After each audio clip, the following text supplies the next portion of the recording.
आज हम लेने वाले एफआई का जो हमारा फाउंडेशन कोर्स 2 का जो हमारा 5th चैप्टर है managing stress and conflict in contemporary society, उसका आज वन शॉट लेने वाले, जिसके अंदर आज हम अपना जो पूरा 5th चैप्टर है उसको एक ही लेक्चर के अंदर पूरा पढ़ेंगे और सारी चीज़ों को समझेंगे।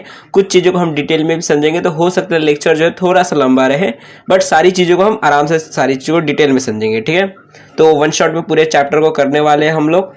और उससे पहले अपना 4th चैप्टर का हमने वन शॉट कंप्लीट कर दिया, तो अगर आपने नहीं देखा हो तो वो भी जाकर देख सकते हो। ठीक है, अब देखो यहाँ पर सबसे पहले हम लोग ये समझ लेते हैं हमारा ये जो 5th चैप्टर है आखिर ये है क्या, इसके अंदर हमको और क्या क्या चीजें पढ़नी है। ठीक है, तो देखो सबसे पहला हमारा ये जो 5th चैप्टर है managing stress and conflict in contemporary society, इसका मतलब क्या है?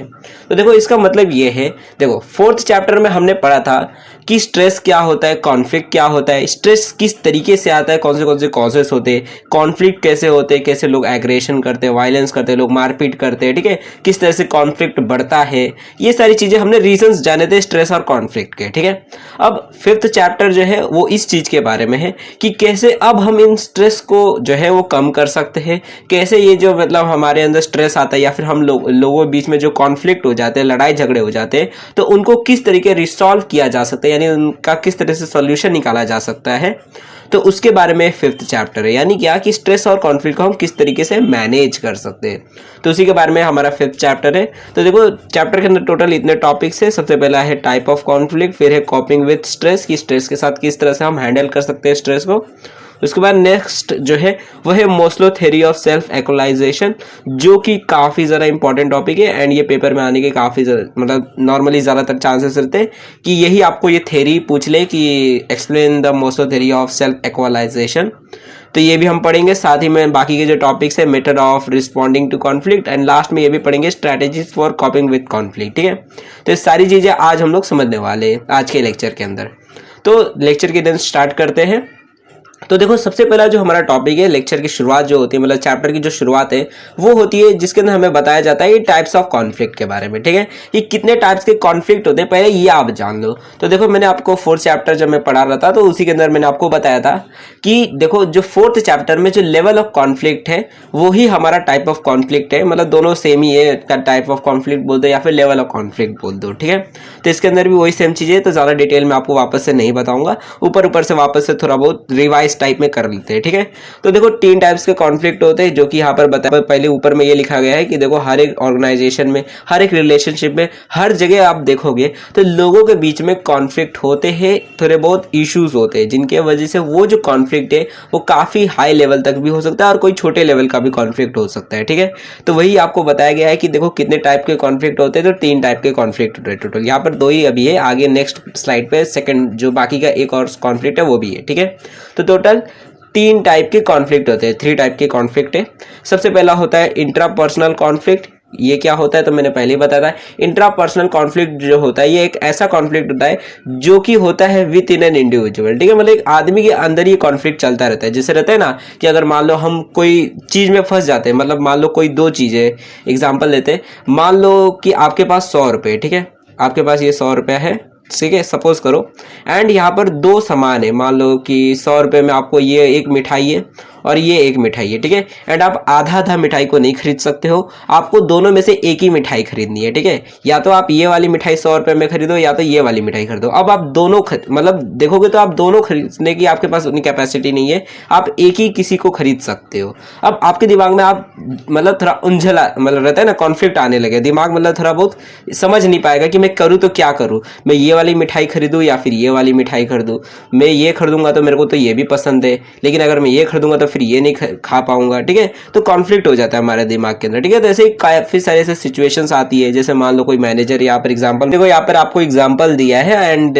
मतलब मैनेजर का एग्जांपल दिया है कि एक मैनेजर है, मान लो देखो आपके इसके अंदर मैनेजर का इसलिए एग्जांपल दिया है क्योंकि हम ऑर्गेनाइजेशन से रिलेटेड ही बात करते हैं सारी चीजों में, इसलिए यहाँ पर मैनेजर का एग्जांपल दिया है कि मान लो कोई मैनेजर है। ठीक है, अब कोई मैनेजर है वो चाहता है कि मैं जो अपने एम्प्लॉयज है, जितने भी मेरे वर्कर्स हैं, उनको बेटर से बेटर फैसिलिटी दूं। मतलब क्या, जैसे उनको उनको अच्छा खासा रेस्ट करने का टाइम भी दूँ, उनके लिए मैं मतलब रहता है ना कि मशीन्स बैठाऊँ, अच्छे से वो लोग काम कर सके, तो उनके जितना हो सके बेटर फैसिलिटी दूँ उनको, ठीक है।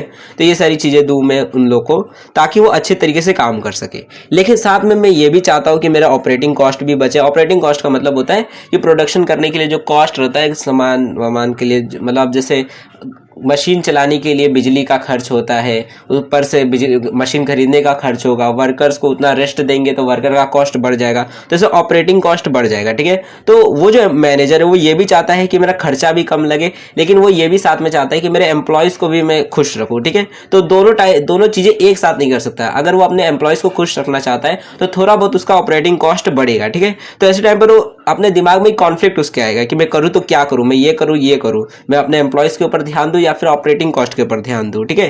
तो इसको बोला जाता है इंटरपर्सनल कॉन्फ्लिक्ट। एंड उसके बाद नेक्स्ट होता है इंटरपर्सनल कॉन्फ्लिक्ट। तो ये क्या होता है, तो इसके अंदर नॉर्मली दो लोगों के बीच में जब कॉन्फ्लिक्ट होता है तो उसे हम इंटरपर्सनल कॉन्फ्लिक्ट बोलते हैं, कि जब दो लोगों के बीच में डिसएग्रीमेंट हो जाता है दो लोगों के बीच में, तो उसको बोला जाता है कॉन्फ्लिक्ट, ठीक है। एंड कॉन्फ्लिक्ट किस लिए होता है, तो कोई भी रीजन हो सकते हैं कि अगर आप मान लो मैं आपको कुछ बोल रहा हूँ, आप मेरी बात नहीं सुनोगे, तो हमारे बीच में कॉन्फ्लिक्ट हो जाएगा, ठीक है। मैं कुछ कह रहा हूँ और आप मेरी बात को नहीं समझ रहे हो, हम दोनों के जो विचार है वो मैच नहीं खा रहे, तो कॉन्फ्लिक्ट हो जाता है, लड़ाई झगड़े हो जाते हैं, ठीक है। जैसे मान लो मैं बोल रहा हूँ कि भगवान सबसे ऊपर है, दूसरा बोल रहा है नहीं अल्लाह सबसे ऊपर है, ठीक है। अब हम दोनों के व्यू पॉइंट मैच नहीं कर रहे, तो मैं उसको दो चार गाली दूंगा कि नहीं तू मेरी बात सुन, वो मेरे को गाली देगा, ठीक है। उसके बाद हम दोनों एक दूसरे को मारपीट चालू कर देंगे। तो इसको मतलब कह सकते हो कि जब दो लोगों के बीच में मारपीट होती है या फिर लड़ाई झगड़े होते हैं, चाहे वो मुंह से हो कैसे भी हो, तो उसे इंटरपर्सनल कॉन्फ्लिक्ट बोलते हैं, ठीक है।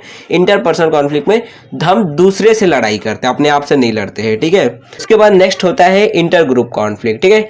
ये कह सकते हैं थोड़ा बड़े लेवल का इसके अंदर कॉन्फ्लिक्ट होता है। जब हम देखो इंट्रा ग्रुप कॉन्फ्लिक्ट में क्या होता है, यहाँ पर देखो इंटर ग्रुप कॉन्फ्लिक्ट में हम खुद से लड़ते हैं, ठीक है। उसके बाद इंटर ग्रुप हम दूसरों से लड़ते हैं। एंड इंटर ग्रुप कॉन्फ्लिक्ट जो होता है वहां पे इंटरपर्सनल ग्रुप है, सॉरी।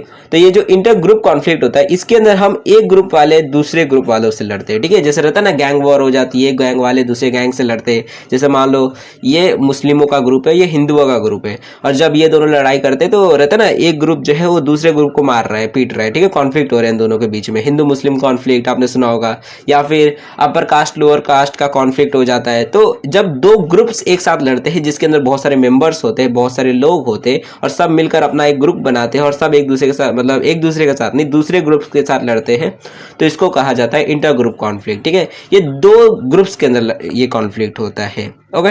अब ये जो कॉन्फ्लिक्ट है ये कह सकते हो काफ़ी एक बड़े लेवल पे पहुंच जाता है। जैसे आप कह सकते हो जैसे धर्म का लड़ाई हो जाता है, लोग हिंदू मुस्लिम में मारपीट हो जाती है, ठीक है। तो इसको इंटर ग्रुप कॉन्फ्लिक्ट बोलेंगे। ज़्यादा डिटेल में नहीं जाएंगे, यहाँ पे आपको समझ आ गया होगा, ओके। तो ये तीनों टाइप्स आपको समझ आ गए होंगे, टाइप्स ऑफ कॉन्फ्लिक्ट। नाउ अब नेक्स्ट जो हमारा टॉपिक है वो है कॉपिंग विथ स्ट्रेस, ठीक है।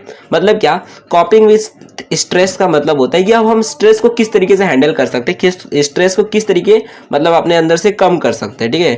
तो यहाँ पर बताया गया है कि देखो पहली बात तो दो टाइप के यहाँ पर ग्रुप्स मतलब डिवाइड कर दिए गए हैं स्ट्रैटेजीज से, कि आपका कौन सा स्ट्रेस है उस हिसाब से आपके लिए एक अलग मतलब कह सकते हो ना, अगर मान लो आपको कोई बीमारी है तो आपको वही वाली ट्रीटमेंट करवाई जाएगी, और आपको अगर कोई दूसरी बीमारी, आपको कैंसर रहेगा तो आपको दूसरी तरीके की मतलब इलाज पानी होगा, और आपको मान लो बुखार है तो आपको दूसरे तरीके का इलाज पानी होगा, ठीक है।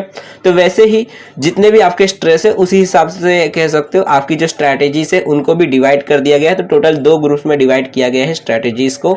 एक होता है इंडिविजुअल स्ट्रैटेजीज, यानी क्या कि अगर मान लो आपको पर्सनली कोई आप अकेले आदमी हो और आपको पर्सनली कोई इशू है जिसकी वजह से आपको स्ट्रेस हो रहा है, मान लो घर पे मम्मी पापा हमेशा लड़ते झगड़ते रहते, या फिर मान लो आपको कल पेपर आने वाला है और आपको उसका स्ट्रेस है, तो ऐसे इंडिविजुअल लेवल पे जो भी अगर आपको स्ट्रेस आता है तो उस हिसाब से स्ट्रेस इंडिविजुअल स्ट्रैटेजीज यहाँ पर बताई गई है कि अगर एक अकेला आदमी है और उसके इंडिविजुअल मतलब एक छोटे मोटे लेवल पे कोई स्ट्रेस उसको आ रहा है तो वो उसको किस तरीके से हैंडल कर सकता है, तो सारे स्ट्रेटेजीज बताई गई है।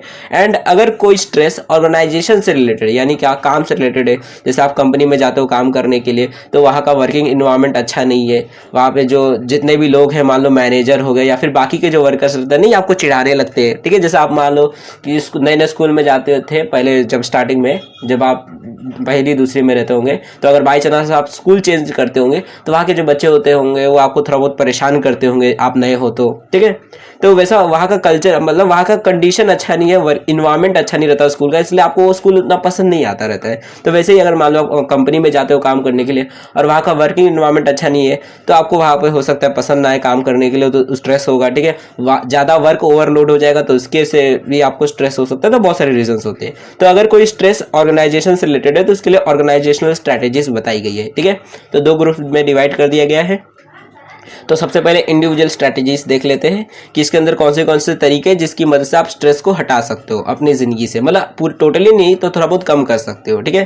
तो यहाँ पर लिखा है, देखो क्या कि an individual experience stressful situation can taken following steps to either minimize और eliminate the side effect of intense stress, ठीक है।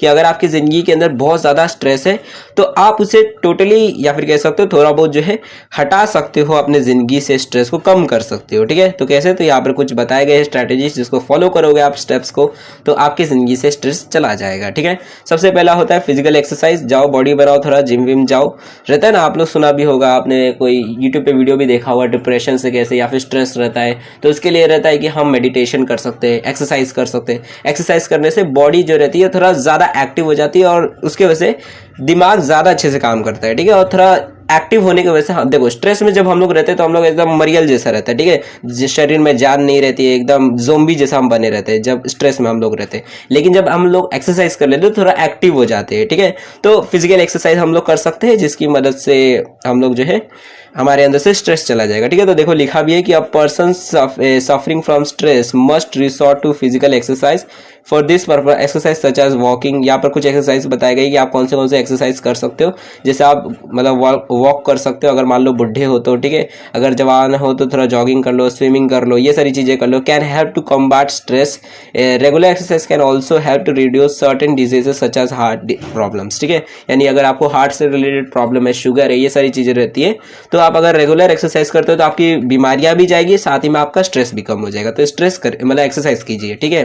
तो फिजिकल एक्सरसाइज करना है, मतलब रहता है ना हम लोग जॉगिंग करने जाते हैं, लटकने के लिए जाते हैं, रहता है जिम विम में, या फिर जो भी एक्सरसाइज करते हैं हम लोग, तो ये सारी चीजें करके स्ट्रेस को कम किया जा सकता है। उसके बाद नेक्स्ट होता है मेडिटेशन, जो कि आपने सुना ही होगा कि स्ट्रेस को हटाने के लिए हम मेडिटेशन करते हैं। मेडिटेशन में हम लोग कैसे करते हैं कि मतलब आराम से एक जगह पे मान लो ये आप हो एंड आप एक जगह पे बैठ जाते हो आराम से, और वहां पर रहता है जैसे गौतम बुद्ध रहता है ना, वैसे ही पोज में आप लोग बैठ जाते हो और सांस अंदर बाहर गिनने लगते हो कि हाँ सांस अंदर ले रहा हूँ, फिर बाहर छोड़ रहा हूँ सांस को धीरे धीरे। तो ये सारे मेडिटेशन आप कर सकते हो। मेडिटेशन करने से बस इतना होता है कि आपका मन खाली हो जाता है, थोड़ा सा आपका कंसंट्रेशन बढ़ जाता है, आप मतलब कह सकते हो जो भी आपकी प्रॉब्लम रहती है उसके ऊपर आप फोकस कर पाते हो और उसको सॉल्व कर लेते हो। मतलब कह सकते हो कुछ समय के लिए आपका जो ध्यान है उस स्ट्रेस से वो हट जाता है, ठीक है। और थोड़ा बहुत आप अपने आप को हल्का फील करते हो अगर मेडिटेशन करते हो, ठीक है। मतलब बहुत ज़्यादा दुख रहता है आपको, किसी चीज़ का बहुत ज़्यादा स्ट्रेस रहता है, तो मेडिटेशन करने की मदद से आप उस स्ट्रेस को हटा सकते हो, okay.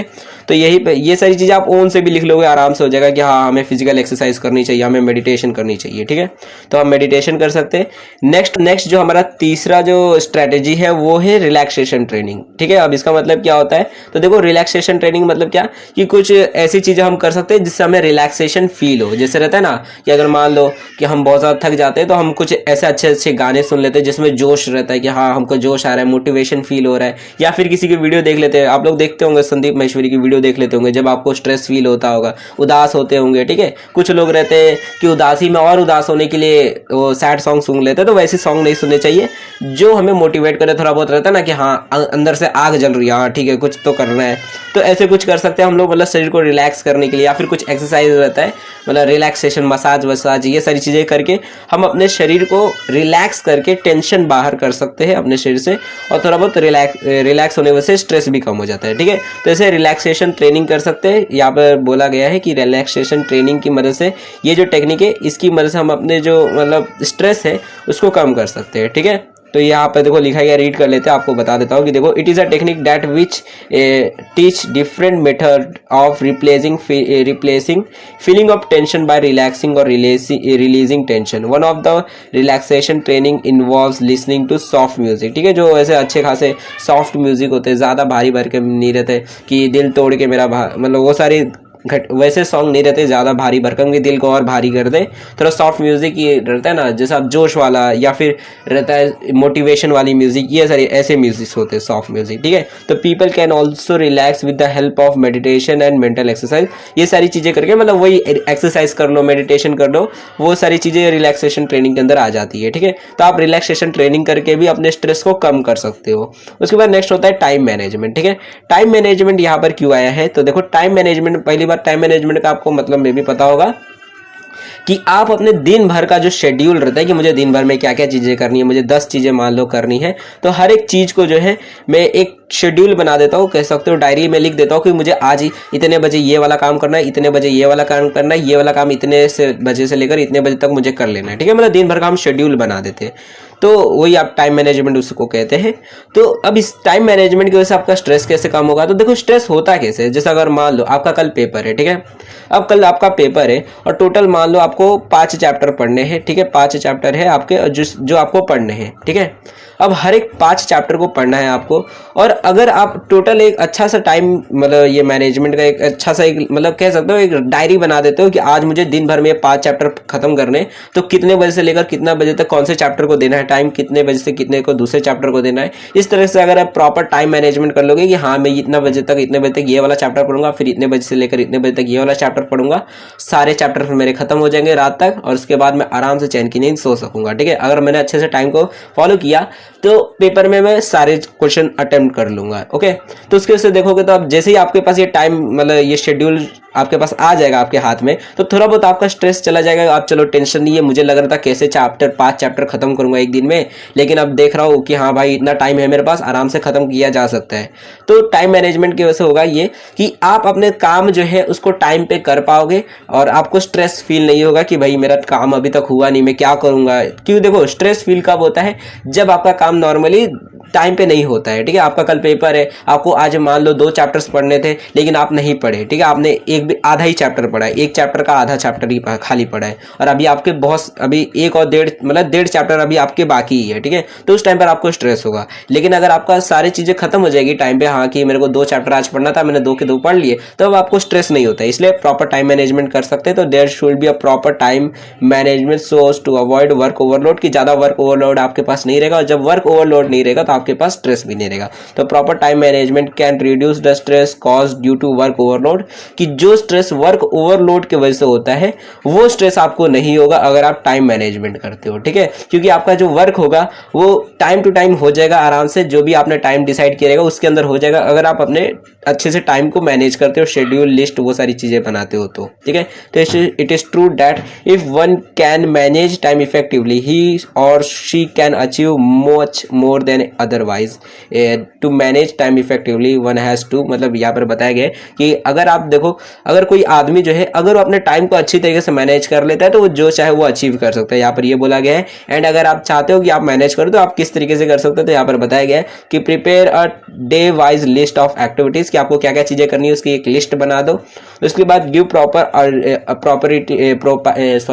Give priority to urgent and important work, कि आपको जो है कौन से जो वर्क है उनको प्रायोरिटी करनी है, कि भैया कौन सा वाला काम जो है वो ए कैटेगरी का मतलब सबसे इंपॉर्टेंट है, उसके बाद कौन सा वाला बी कैटेगरी का है थोड़ा कम इंपॉर्टेंट है, कौन सा वाला सी कैटेगरी का है वो बचेगा टाइम तो करूंगा वरना नहीं करूंगा। तो इस तरह से आपको अपने काम को प्रायोरिटी वाइज डिस्ट्रीब्यूट कर देना और डाल देना है, ठीक है। उसके बाद delegate routine and repetitive work, ठीक है। मतलब क्या कि ऐसे वर्क जो है जो मतलब आप नहीं भी करोगे तो चलेगा, या फिर दूसरे को दे दो तो चलेगा, तो ऐसे कामों को आप डेलीगेट कर दो, मतलब दूसरे को दे दो काम को जो आराम से काम किए जा सकते हैं। जो आपका रोज का काम है जैसे दूध लाना, तो ये दूसरे को दे दो, बोल दो मम्मी आ जा, छोटे भाई को बोल दो दूध लेके आने के लिए, ठीक है। या फिर आज दूध नहीं लेके आते, छोड़ो जाने दो कि कल मेरा पेपर है इसीलिए, तो आप ऐसे काम को डेलीगेट कर दो। Handle the most demanding work with one is fresh और मोर प्रोडक्टिव, मतलब क्या कि आप सबसे पहले वो काम करो, मतलब मान लो सुबह उठ गए आप 4 बजे, तो सबसे पहले सबसे इंपॉर्टेंट काम कर लो। आपने सुना होगा ना ईट द फ्रॉग की, सबसे पहले जो सबसे मुश्किल काम है स्टार्टिंग में ही वही कर दो। उसके बाद मतलब उस टाइम पर जब आप सबसे ज्यादा फ्रेश फील करते हो, सबसे ज्यादा एनर्जेटिक फील करते हो, उसके बाद बाकी के काम धीरे धीरे करते जाओ, ठीक है।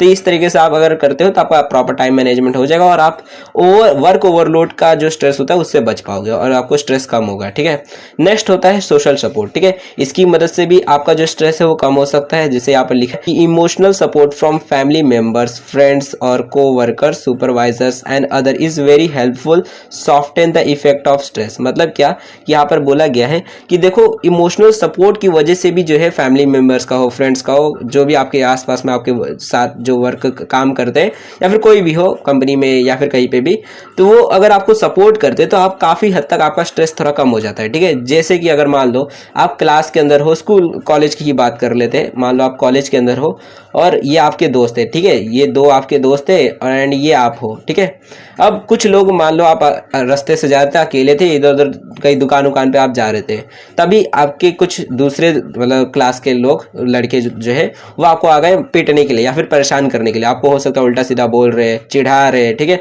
और आप चिढ़ भी रहे हो।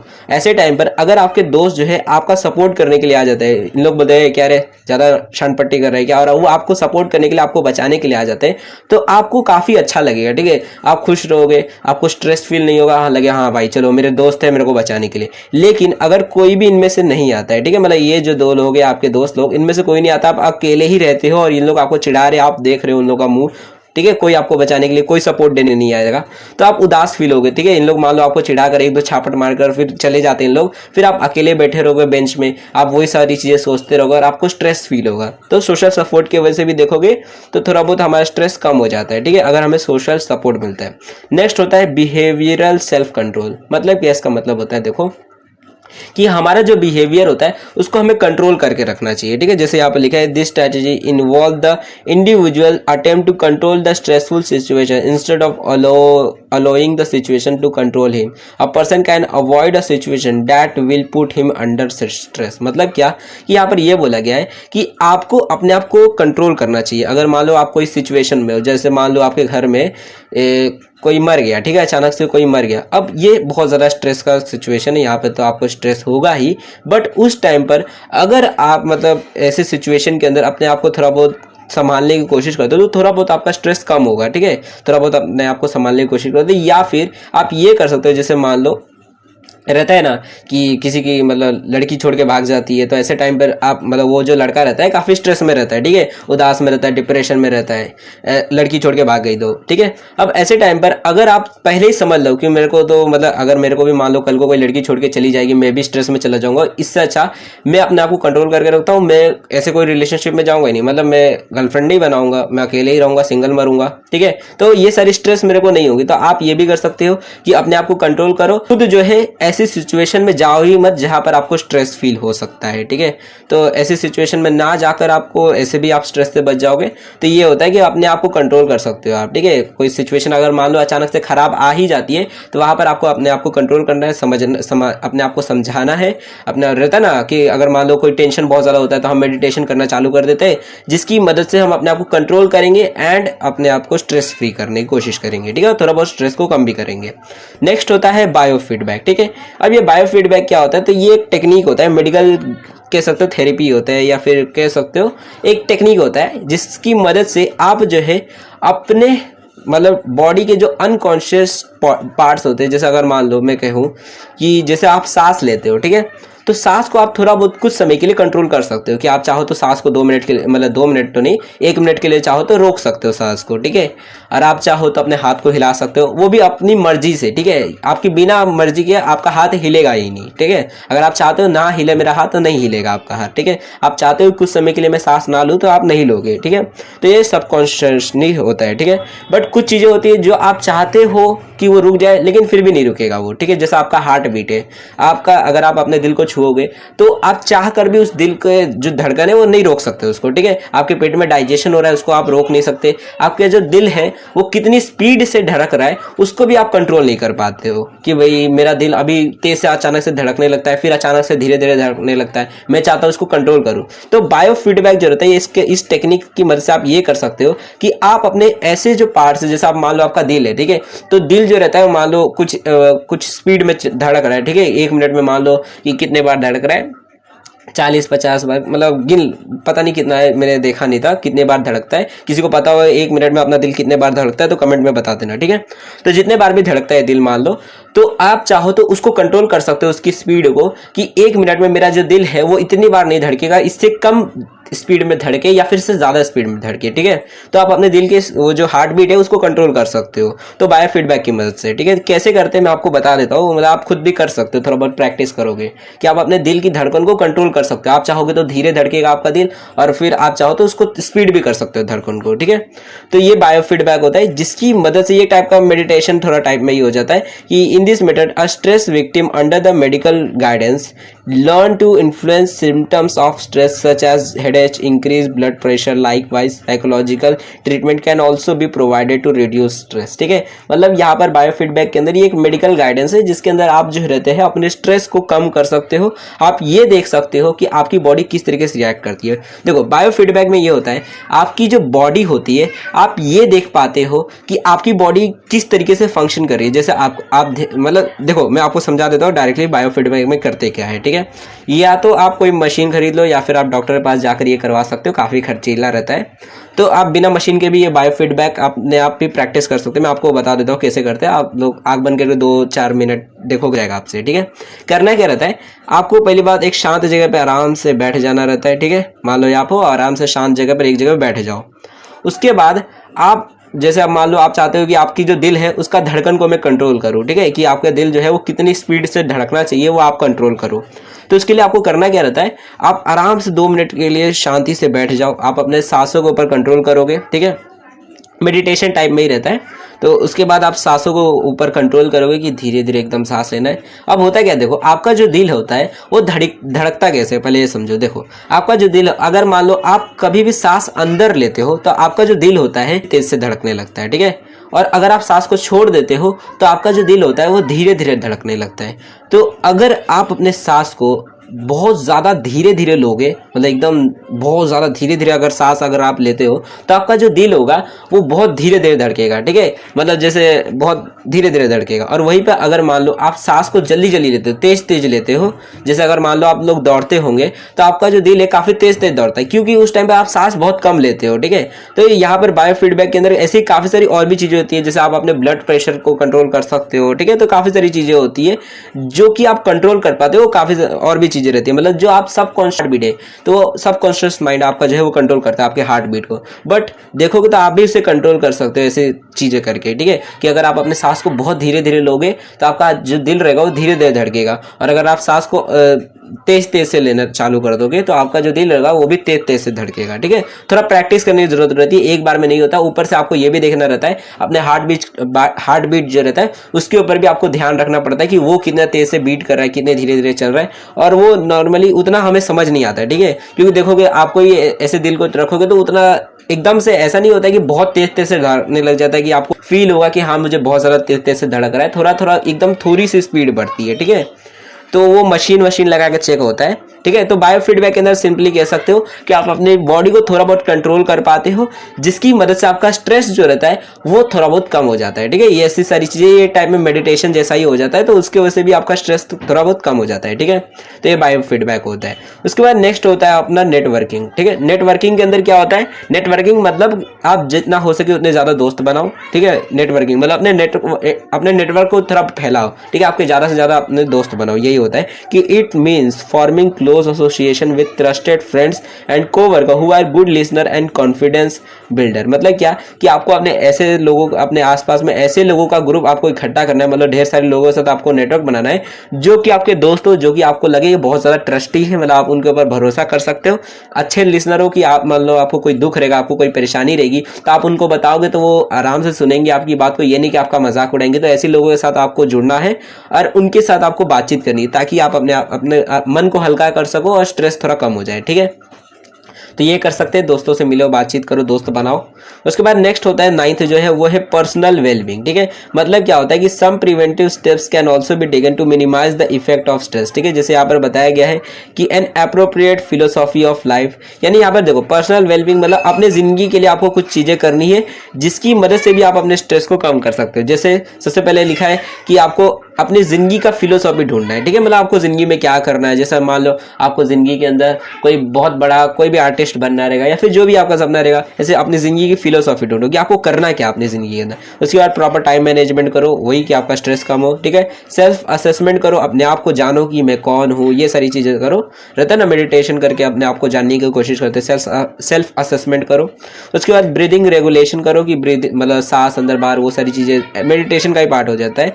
उसके बाद न्यूट्रिशन मैनेजमेंट की खान पान में ध्यान दो थोड़ा बहुत, कि अच्छा खासा खाना खाओ, ज़्यादा मतलब रहता है ना कि बाहर का खाना वो सारी चीज़ें मत खाओ, ये सारी ऑयली चीज़ें मत खाओ, मतलब कह सकते हो डाइट का ध्यान रखना है। उसके बाद पॉजिटिव सोचो, ठीक है, मतलब अच्छा खासा सोचो, खराब चीज़ें नेगेटिव थॉट मत रखो दिमाग के अंदर। और उसके बाद डेवलपिंग हॉबीज़, कुछ अच्छी खासी हॉबीज़ को डेवलप कर लो, जैसे बुक पढ़ना, रीडिंग करना, या फिर रहता है ना ड्राइंग बनाना, वो सारी चीज़ें आप कर सकते हो। मतलब ऐसे स्किल्स, हॉबीज़ स्किल नहीं, हॉबीज़ आपको डेवलप करनी है जो कि आप रेगुलर बेसिस पे करो, ताकि आपका माइंड जो है वहाँ पर जाए और आप थोड़ा बहुत स्ट्रेस फ्री फील करो। एंड नेक्स्ट लास्ट जो है वो है बिहेवियर मॉडिफिकेशन, यानी अपने बिहेवियर जो है उसको थोड़ा बहुत मॉडिफाई करने की कोशिश करो। यानी क्या कि आप गाली गलौज देने वाले आदमी हो तो थोड़ा बहुत अपने आप को शांत करने की कोशिश करो, अपने गुस्से को काबू करने की कोशिश करो, ये सारी चीज़ें करो, तो उससे आपका जो रहेगा स्ट्रेस थोड़ा बहुत कम हो जाएगा, ठीक है। तो ये 9 चीज़ें हैं जिनकी मदद से आप अपने स्ट्रेस को कम कर सकते हो, संभाल सकते हो स्ट्रेस को, ठीक है। तो ये यहाँ पे हमारा कॉपिंग विद स्ट्रेस खत्म हो जाता है, मतलब इंडिविजुअल स्ट्रेटेजीज की यहाँ पर हमने बात कर दी, ठीक है। अब ना ऑर्गेनाइजेशनल स्ट्रेटेजीज की बात कर लेते हैं। ऑर्गेनाइजेशनल में अगर मान लो ऑर्गेनाइजेशन से रिलेटेड कोई स्ट्रेस होता है तो वहां पर कौन से हम स्ट्रेटेजीज को फॉलो करके उन स्ट्रेस से बाहर आ सकते हैं। तो यहाँ पर देखो बोला गया है कि an employed person may be stressed due to work related matters, therefore an organization must adopt certain strategies to overcome stress of its employee. मतलब क्या कि देखो कोई आदमी है जो काम करता है किसी और कंपनी के अंदर और वहां पर अगर उसको स्ट्रेस होता है तो ऐसे टाइम पर जो ऑर्गेनाइजेशन है उनकी जिम्मेदारी है कि वो ऐसे कुछ स्ट्रैटेजीज जो है उनको इस्तेमाल करें जिनकी मदद से उनके जो वर्कर्स है, उनके जो एम्प्लॉयज़ है, उनके अंदर से स्ट्रेस को थोड़ा बहुत कम किया जा सके ताकि वो अच्छे से काम कर सके, ठीक है। तो यहाँ पर कुछ स्ट्रैटेजीज बताई गई है, मतलब यहाँ पर बताया गया है कि देखो सबसे पहला है creating healthy work environment such as good working candidate condition, good superior, सारी चीज़ें कर सकते हैं कि मतलब एक वर्किंग इन्वायरमेंट अच्छा खासा बनाना है कि वहाँ पर वर्किंग कंडीशन अच्छी है, साफ सफाई है, ज़्यादा मतलब गंदा वाला नहीं है। कुछ लोग रहते हैं कि अब बहुत सारा फैक्ट्री जो रहती है गंदा रहता है या फिर बहुत सारा वहाँ पर धुआं निकल रहा है तो लोग वहाँ पर स्ट्रेसफुल, मतलब थोड़ा खराब उनको लगता है, फील अच्छा नहीं होता, वहाँ पर काम करने को अच्छा नहीं लगता उनको, ठीक है। या फिर कई बार होता है कि जो सुपीरियर होता है वो अपने सबऑर्डिनेट यानी जो मान लो मैनेजर है तो अपने एम्प्लॉय को काफ़ी बार अच्छा रिलेशन नहीं रहता, वो अपने एम्प्लॉय को हो सकता है बार बार चिढ़ाता हो या फिर उल्टा सीधा बोलता हो, गाली देता हो, ये सारी चीज़ें हो तो एम्प्लॉय को अच्छा ना लगता हो, ठीक है। इसकी वजह से भी स्ट्रेस हो सकता है। तो एक अच्छा खासा रिलेशनशिप भी बनाना है सुपीरियर और सबऑर्डिनेट्स के बीच में, तो कह सकते हैं एक अच्छा वर्किंग इन्वायरमेंट हमको बनाना है। सबसे पहले ये कर सकता है एक ऑर्गेनाइजेशन। नेक्स्ट होता है ऑफरिंग सब टेक्टिकल्स, ठीक है, मतलब एक अच्छा खासा लॉन्ग लीव, मतलब कुछ दिनों की छुट्टी भी मिलनी चाहिए, हॉलीडेज भी बीच बीच में मिलने चाहिए ताकि जो आदमी है वो स्ट्रेस को हटाने के लिए थोड़ा रेस्ट ले सके, आराम ले सके, ठीक है। एंड नेक्स्ट होता है proper welfare facility such as canteen facility, reception facility, ये सारी चीज़ें करनी चाहिए कि मतलब एम्प्लॉयज़ जो है वो कैंटीन फैसिलिटी भी उन्हें मिले कि खाने पीने को आराम से मिले, ये नहीं कि उनको खाने पीने की दिक्कत हो कि खाएंगे क्या या फिर और भी कोई भी प्रॉब्लम्स है कोई, ठीक है। तो उसके लिए एक प्रॉपर मतलब एम्प्लॉयज़ के लिए वेलफेयर के लिए उनके लिए कुछ फैसिलिटीज़ आप दे सकते हो। जैसे रहता है किसी किसी कंपनी में बाथरूम नहीं रहता तो बाथरूम की फैसिलिटी, बाथरूम अच्छे से बना देने का, हाथ वाथ धोने के लिए, ठीक है। तो ये सारी फैसिलिटी भी किसी किसी कंपनी में नहीं रहती, तो वो सारी फैसिलिटी देकर हम अपने एम्प्लॉय को स्ट्रेस से थोड़ा कम कर सकते हैं, ओके। तो ये होता है हमारे ऑर्गेनाइजेशनल स्ट्रैटेजीज और यहाँ पर हमारे कॉपिंग विथ स्ट्रेस ये जो टॉपिक है वो फिनिश हो जाता है, ओके। नाउ अब नेक्स्ट जो हमारा टॉपिक है जो कि सबसे इंपॉर्टेंट टॉपिक है इस चैप्टर का वो है मोस्लो थ्योरी ऑफ सेल्फ एक्चुअलाइजेशन, ठीक है। तो सबसे पहले देखो यहाँ पर हमारे ये जो मोस्लो है इन्होंने एक थ्योरी दी थी जो कि थ्योरी बेसिकली इस बात पर है कि देखो किसी भी कंपनी में या फिर कहीं पर भी एक आदमी जो रहता है अपनी ज़िंदगी के अंदर किसी भी काम करने के लिए, देखो अब आपको मान लो कोई काम करना है, ठीक है। जैसे आपको मान लो ये जो सामान है ये 10वें महले पर लेके जाना है, ठीक है। कोई सामान है जो बिल्डिंग के 10वें महला है, ये बहुत बड़ा बिल्डिंग है और उसके 10वें महले पर आपको ये सामान लेके जाना है, ठीक है। और अगर मैं आपको मोटिवेट ना करूं, मैं आपको कुछ बोलूं ना कि मैं इसके बदले में आपको क्या दूंगा या फिर इसके बदले में आपको क्या मिलेगा, क्या ज़रूरत है कि आपको ये करना पड़ेगा, उसके बिना आप ये काम नहीं करोगे। जैसे अगर मान लो मैं आपको बोलूं भाई, मतलब जैसे मान लो यहाँ पर ये सामान है, ठीक है, मैंने बोला भाई थोड़ा ये जाकर ऊपर रख दे, ठीक है। तो आप बोलोगे 10 महले पे वो भी उठा कर लेके जाना है, सीढ़ी के ऊपर चढ़ चढ़ के, बोलोगे भाई मेरे से नहीं होगा, ठीक है। लेकिन अगर मैं ये बोलूं कि अगर ये तू उठा के लेके चला जाता है मैं तेरे को 100 करोड़ रुपए दूंगा, तो ये आदमी जो रहेगा वो आराम से उठा के लेके जाएगा। तो कह सकते हो कि जो मोटिवेशन है वो अगर किसी आदमी को दी जाती है तो वो कोई भी काम जो रहता है वो करता है, चाहे वो ऑर्गेनाइजेशन का काम हो, चाहे वो जिंदगी में कोई भी चीज हो, ठीक है। जैसे कोई आदमी लड़का है वो पेपर में पढ़ाई करता है, ठीक है, पेपर का टाइम पढ़ाई करता है, क्योंकि अगर वो पढ़ाई नहीं करेगा तो वो पेपर में फेल हो जाएगा, फेल होने की वजह से उसकी इज्जत घान हो जाएगी, उसके दोस्त लोग उसको चिढ़ाएंगे, ठीक है। और उस चिढ़ाने ना चिढ़ाएंगे, मतलब मेरे दोस्त मुझे ना परेशान करें, ना चिढ़ाए, मेरे गली वाले मेरे मोहल्ले वाले जो है मुझे मतलब बेइज्जत ना करे, उसके लिए वो पढ़ाई ज़्यादातर तो इसीलिए करते हैं। कुछ लोग रहते हैं कि भैया हमको मतलब 12वीं या फिर जो भी हमारा ग्रेजुएशन है उसके बाद जो है हमको काम करना है, तो अगर हम लोग पढ़ाई नहीं करेंगे तो हमको काम नहीं मिलेगा, ठीक है। तो जो भी आपका ज़रूरत है वो आपकी जो ज़रूरत है वही आपकी मोटिवेशन है, और उस मोटिवेशन की वजह से ही आप वो काम कर रहे हो, ठीक है। तो मोस्लो थ्योरी जो है, जिसको हम नीड थ्योरी हायरार्की भी बोलते हैं, या फिर कह सकते हो ये एक मोटिवेशन की थ्योरी होती है जिसकी मदद से एम्प्लॉयज़ को मोटिवेट किया जाता है कि वो अपना काम जो है वो करते रहे, ठीक है। तो ये जो मोस्लो थ्योरी ऑफ सेल्फ एक्चुअलाइजेशन, ये सेल्फ एक्चुअलाइजेशन क्या है वो अभी आपको बताऊंगा, ठीक है। तो जो मोस्लो की जो थ्योरी है वो कह सकते हो मोटिवेशन की थ्योरी, कि आप किस तरीके से एक इंसान को मोटिवेट कर सकते हो कोई भी काम करवाने के लिए, ठीक है। तो देखो पहली बात, ये मोस्लो थे कौन? तो मोस्लो जो थे इनका पूरा नाम है अब्राहम मोस्लो, जिन्होंने ये थ्योरी दी थी, जो कि मतलब कह सकते हो ह्यूमन मोटिवेशन के ऊपर था, थ्योरी ऑफ ह्यूमन मोटिवेशन, ठीक है। तो मोस्लो ने ये कब थ्योरी दी थी, तो आपके बुक में तो वैसे तो नहीं बताया, बट मैं आपको बता देता हूँ 1943 में थ्योरी दी गई थी, ओके। तो मोस्लो ने कहा कि देखो इंसान जो होता है उसको अपनी पूरी जिंदगी में, मतलब जिंदगी जब से वो पैदा हुआ रहता है और जब से मतलब उसको बहुत सारी जिंदगी में काफ़ी सारे इवेंट आते हैं, वो शादी करता है, प्यार करता है, पैसे कमाता है, बहुत सारी चीज़ें करता है, तो उसकी पूरी जिंदगी में अगर आप देखोगे तो टोटल 5 सेट होते हैं जो कि एक ह्यूमन नीड्स होती है। मतलब ये 5 चीज़ें होती है जो कि इंसान को चाहिए रहती है, और यही जो 5 चीज़ें होती है, ये जो 5 उसकी ज़रूरतें होती है, ये एक मोटिवेशन का काम करती है, जो आदमी रहता है वो काम करता है। जैसे अगर मान लो आप एक भिखमंगे हो, ठीक है, आप एक भिखारी हो, मान लो खाली, तो आप एक भिखारी हो और आपके पास 1 रुपया नहीं है, ठीक है, आपने 2 दिन से कुछ भी खाया पिया नहीं है, और अगर दूसरा आदमी आपको बोलता है कि देख भाई ये वाला काम मेरा करके दे दे, मैं तेरे को जो है खाना दे दूंगा इतना सा, ठीक है, या फिर मैं तेरे को पैसे दे दूंगा, तो आप जो रहोगे वो काम करोगे उसका। क्यों कर रहे हो? क्योंकि आपकी जो नीड है खाना वो आपके पास नहीं है और आपको वो खाना चाहिए, तो वो जो नीड है वो आपका मोटिवेशन का काम कर रहा है। तो ऐसे ही मोस्लो जो थे, अब्राहम मोस्लो, उन्होंने कहा कि ऐसे ही इंसान के अंदर, इंसान की जो पूरी जिंदगी होती है उसमें टोटल 5 सेट होते हैं नीड्स के, ठीक है, जरूरतों की, जो कि मोटिवेशन का काम करती है, और उन्हीं मोटिवेशन के लिए इंसान जो रहता है वो काम करता रहता है, ठीक है, जो भी उसको मतलब उन नीड्स को पाने के लिए, ठीक है। तो यहाँ पर लिखा है the 5 set of needs are arranged in a hierarchy of their importance and individual as shown in the diagram, ठीक है।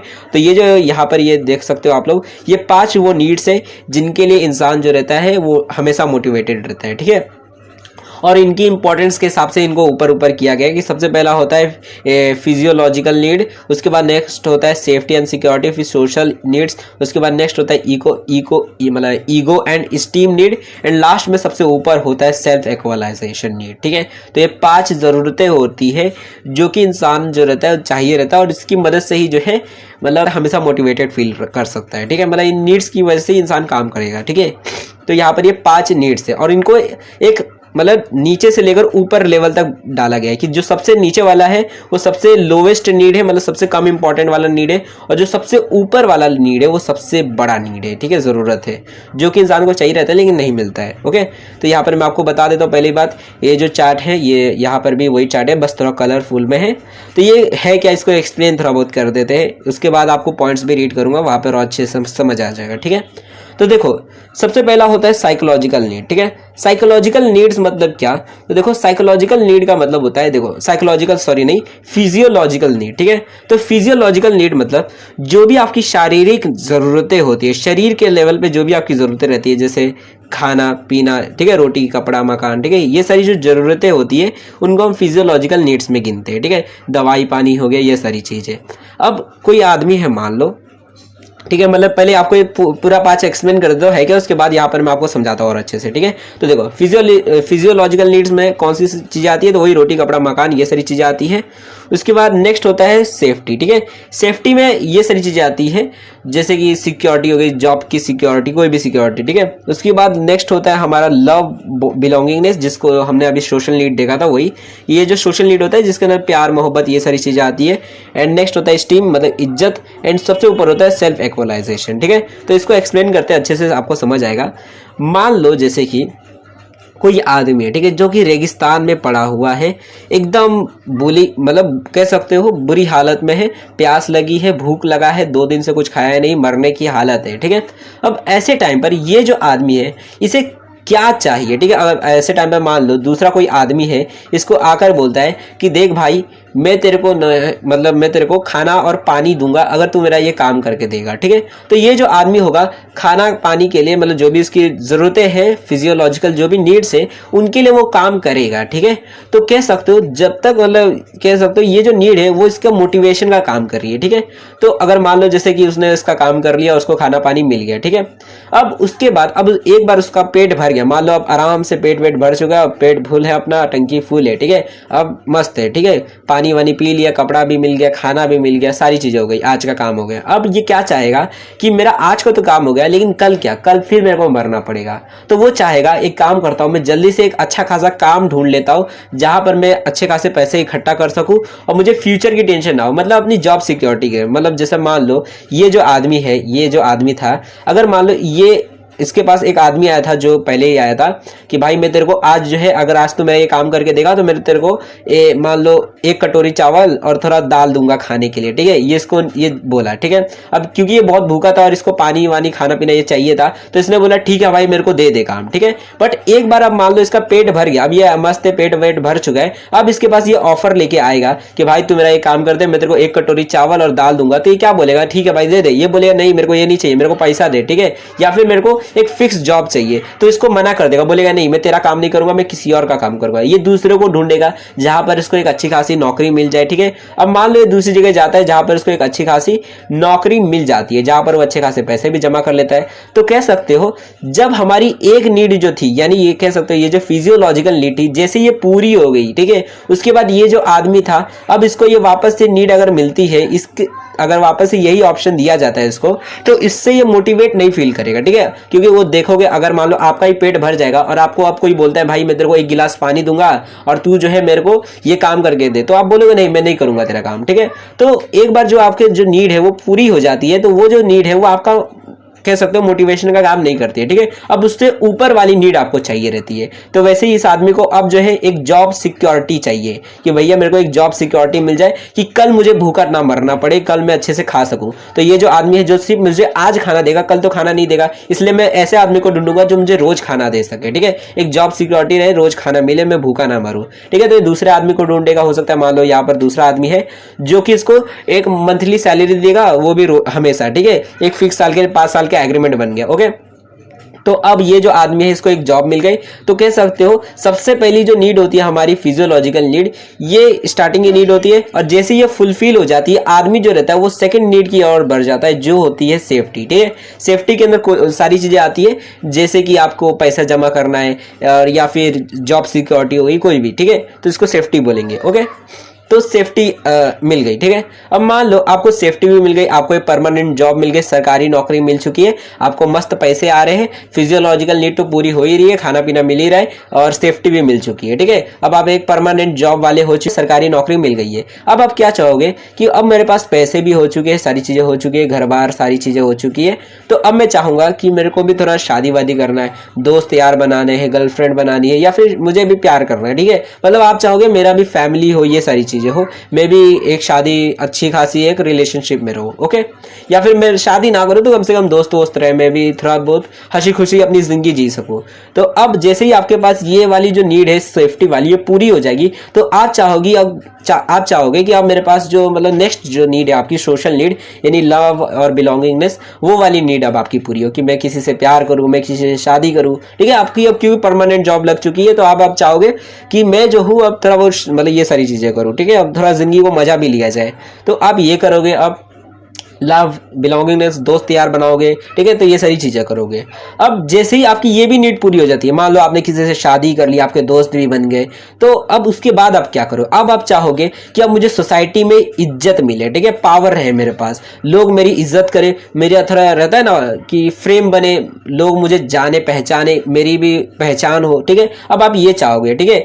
तो अब क्या आप क्या करोगे, हो सकता है मान लो आप नेता बन जाते हो, तो अब आप चाहोगे कि मुझे स्टीम मिले, स्टीम का मतलब होता है इज्जत मिलना, ठीक है, तो आपकी नेक्स्ट जो नीड होगी वो होगी स्टीम। अब स्टीम के लिए आप मेहनत करोगे कि मुझे स्टीम मिल जाए, लोग इज्जत मिले, ठीक है। जैसा मान लो मुकेश अंबानी है, तो मुकेश अंबानी इतने मेहनत क्यों करे कि मैं ज्यादा से ज्यादा अमीर बन सकूं और मुझे ज्यादा से ज्यादा और ज्यादा इज्जत मिले, ठीक है। जैसे कि आप देखो अदानी जो है वो उनसे ज्यादा अमीर हो चुके हैं, तो वो चाहेंगे कि नहीं मेरे को और वापस से और अमीर बनना, फिर से मुझे नंबर 1 पे आना है, ठीक है, मुझे क्यों नंबर 1 पे आना है, ताकि मैं मतलब उतनी इज्जत पा सकूं, ठीक है। तो कह सकते हो स्टीम मतलब इज्जत होता है, ठीक है। तो आदमी को जब ये सारी नीड्स जो है वो पूरी हो जाती है, तो नेक्स्ट नीड होती है स्टीम, जो कि होती है कि अब हमें नाम कमाना है, इज्जत कमानी है, ठीक है, दुनिया में। तो ये नेक्स्ट हमारी नीड होती है।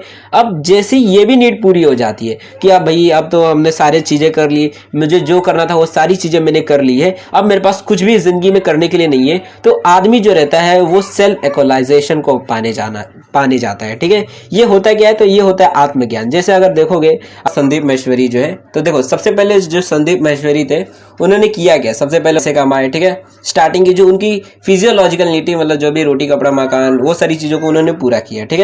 उसके बाद उन्होंने सेफ्टी किया कि भैया आप जो है मेरे को अच्छा खासा अपना बिजनेस को बड़ा कर देना ताकि मेरे को पैसे की दिक्कत ना हो, ठीक है। तो उन्होंने सेफ्टी को किया, अपने आप को फाइनेंशियली इंडिपेंडेंट कर दिया, ठीक है। उसके बाद उन्होंने शादी भी कर ली, जिसके बाद उन्होंने अपना जो लव बिलोंगिंगनेस जो भी थी वो वाली नीड को भी पूरी कर ली। और उसके बाद उन्होंने अपना मोटिवेशन वाली वीडियोस बनाना चालू किया, जिसके बाद उन्होंने अपनी मतलब कह सकते हैं स्टीम भी बना ली, इज्जत भी बना ली, ठीक है। और उसके बाद कह सकते हो कि अब वो जो है सेल्फ एक्चुअलाइजेशन करे। सेल्फ एक्चुअलाइजेशन के अंदर जैसे आपने गौतम बुद्ध को देखा होगा कि वो जो है अपने आप को जानने की कोशिश करता है, मैं कौन हूँ, मेरे ज़िंदगी के अंदर आने का क्या रहता है, मतलब रीज़न क्या है मेरी ज़िंदगी का, ये सारी चीज़ों को हम जानने की कोशिश करते हैं। सेल्फ एक्चुअलाइजेशन के अंदर हम सेल्फ अपने आप के बारे में मतलब कहते हैं ना हम लोग, मतलब अपने आप के बारे में जानने की कोशिश करते हैं कि मैं कौन हूँ, मेरी ज़िंदगी में आने का क्या कारण है, ये सारी चीज़ों के बारे में हम जानने की कोशिश करते हैं। तो इसको सेल्फ एक्चुअलाइजेशन, जिसके अंदर आदमी जो रहता है उसको आत्मज्ञान हो जाता है, ठीक है। जैसा अभी कह सकते हैं संदीप माहेश्वरी इसी के अंदर यही पाना चाहते हैं अभी, ठीक है। तो इस तरीके से कह सकते हो ये जो नीड है इसकी ये हायरार्की है। हायरार्की की देखो, हायरार्की जो होता है इसका मतलब होता है कोई भी चीज़ जब लोअर लेवल से टॉप लेवल पे जाती है तो उसको हायरार्की बोला जाता है। जैसे मैनेजमेंट में देखोगे, ऑर्गेनाइजेशन में उसकी भी हायरार्की होती है कि सबसे पहले नीचे होते हैं एम्प्लॉयज़, उसके ऊपर सुपरवाइजर होता है, फिर मैनेजर होता है, फिर होता है चीफ, उससे ऊपर डायरेक्टिंग मैनेजर, ठीक है, फिर होता है सबसे ऊपर होता है CEO होता है। ऐसे देखोगे तो पोस्ट ऊपर से ऊपर जाते जा रही है, ठीक है, तो उसको हायरार्की बोला जाता है। तो वैसे ही मॉस्लो की जो थ्योरी है, जो उसके अंदर जितने भी नीड्स है वो भी हायरार्की के अंदर ही आते हैं कि सबसे नीचे जो आता है वो होता है हमारा फिजियोलॉजिकल नीड, यानी रोटी कपड़ा मकान। जैसे ये हमारी नीड पूरी हो जाती है, हम चाहते हैं कि अब हमें सेफ्टी मिल जाए, जैसे कि आपको जॉब सिक्योरिटी मिल जाए। उसके बाद जैसे आपकी ये भी नीड पूरी हो जाती है तो आप चाहते हो कि अब मुझे रिलेशनशिप में जाना है या फिर मुझे दोस्त यार बनाने हैं, ठीक है, ये सारी चीज़ें करनी है। उसके बाद जैसे आपका ये भी इच्छा पूरी हो जाती है, ये भी नीड आपकी जो ज़रूरत है वो पूरी हो जाती है, तो अब आप चाहते हो कि मुझे समाज में इज्जत मिले, ठीक है, पावर मिले, थोड़ा बहुत सम्मान मिले, दुनिया में लोग मुझे पहचाने, मेरा नाम हो, ठीक है। तो इस टीम के लिए आप मेहनत करते हो, ये आपकी नीड बन जाती है। एंड उसके बाद लास्ट होता है सेल्फ एक्चुअलाइजेशन कि अब आपकी ज़िंदगी में और कुछ करने के लिए नहीं बचता है। आप चाहते हो कि अब मैं अपने आप के बारे में जानना चाहता हूँ कि मैं कौन हूँ, मैं कहाँ से आया हूँ, मैं क्या करना है, कि मेरी ज़िंदगी का मकसद क्या है, ये सारी चीज़ों के बारे में आप जानते हो। सेल्फ एक्चुअलाइजेशन करते हो, अपने जीवन के बारे में, अपने बारे में जानने की कोशिश करते हो। तो ये चीज़ें होती है, ठीक है। एंड सेल्फ एक्चुअलाइजेशन जो रहता है ये मेजॉरिटी लोग नहीं पा पाते हैं, कह सकते हो सिर्फ 1% लोग या फिर बहुत कम लोग जो रहते हैं मिशन को पा पाते हैं, ठीक है। जैसे गौतम बुद्ध हो गए तो ये पा लिए थे सेल्फ एक्चुअलाइजेशन को, काफ़ी सारे संत होते हैं तो उन लोग पा लेते हैं, ठीक है। तो ये सेल्फ एक्चुअलाइजेशन होता है। तो ये 5 नीड होती है मॉस्लो के थ्योरी के अंदर, ठीक है। अब इसी को एक्सप्लेन करते हैं जो कि आपके पॉइंट्स में लिखा हुआ है। तो सबसे पहला जो है हमारा नीड वो है फिजियोलॉजिकल नीड, वही, ठीक है, कि मतलब फिजियोलॉजिकल नीड के अंदर वही सारी चीज़ें आती है जो भी बेसिक ह्यूमन नीड्स है, रोटी कपड़ा मकान, वो सारी चीज़ें आएंगी। जैसे कि यहाँ पर पॉइंट्स दिखे पढ़ते, ठीक है। तो देखो लिखा है क्या कि this are the basic need of human beings, ठीक है, it include food, cloth, shelter, ये सारी चीज़ें आती है। Such need lie at the lowest level of hierarchy.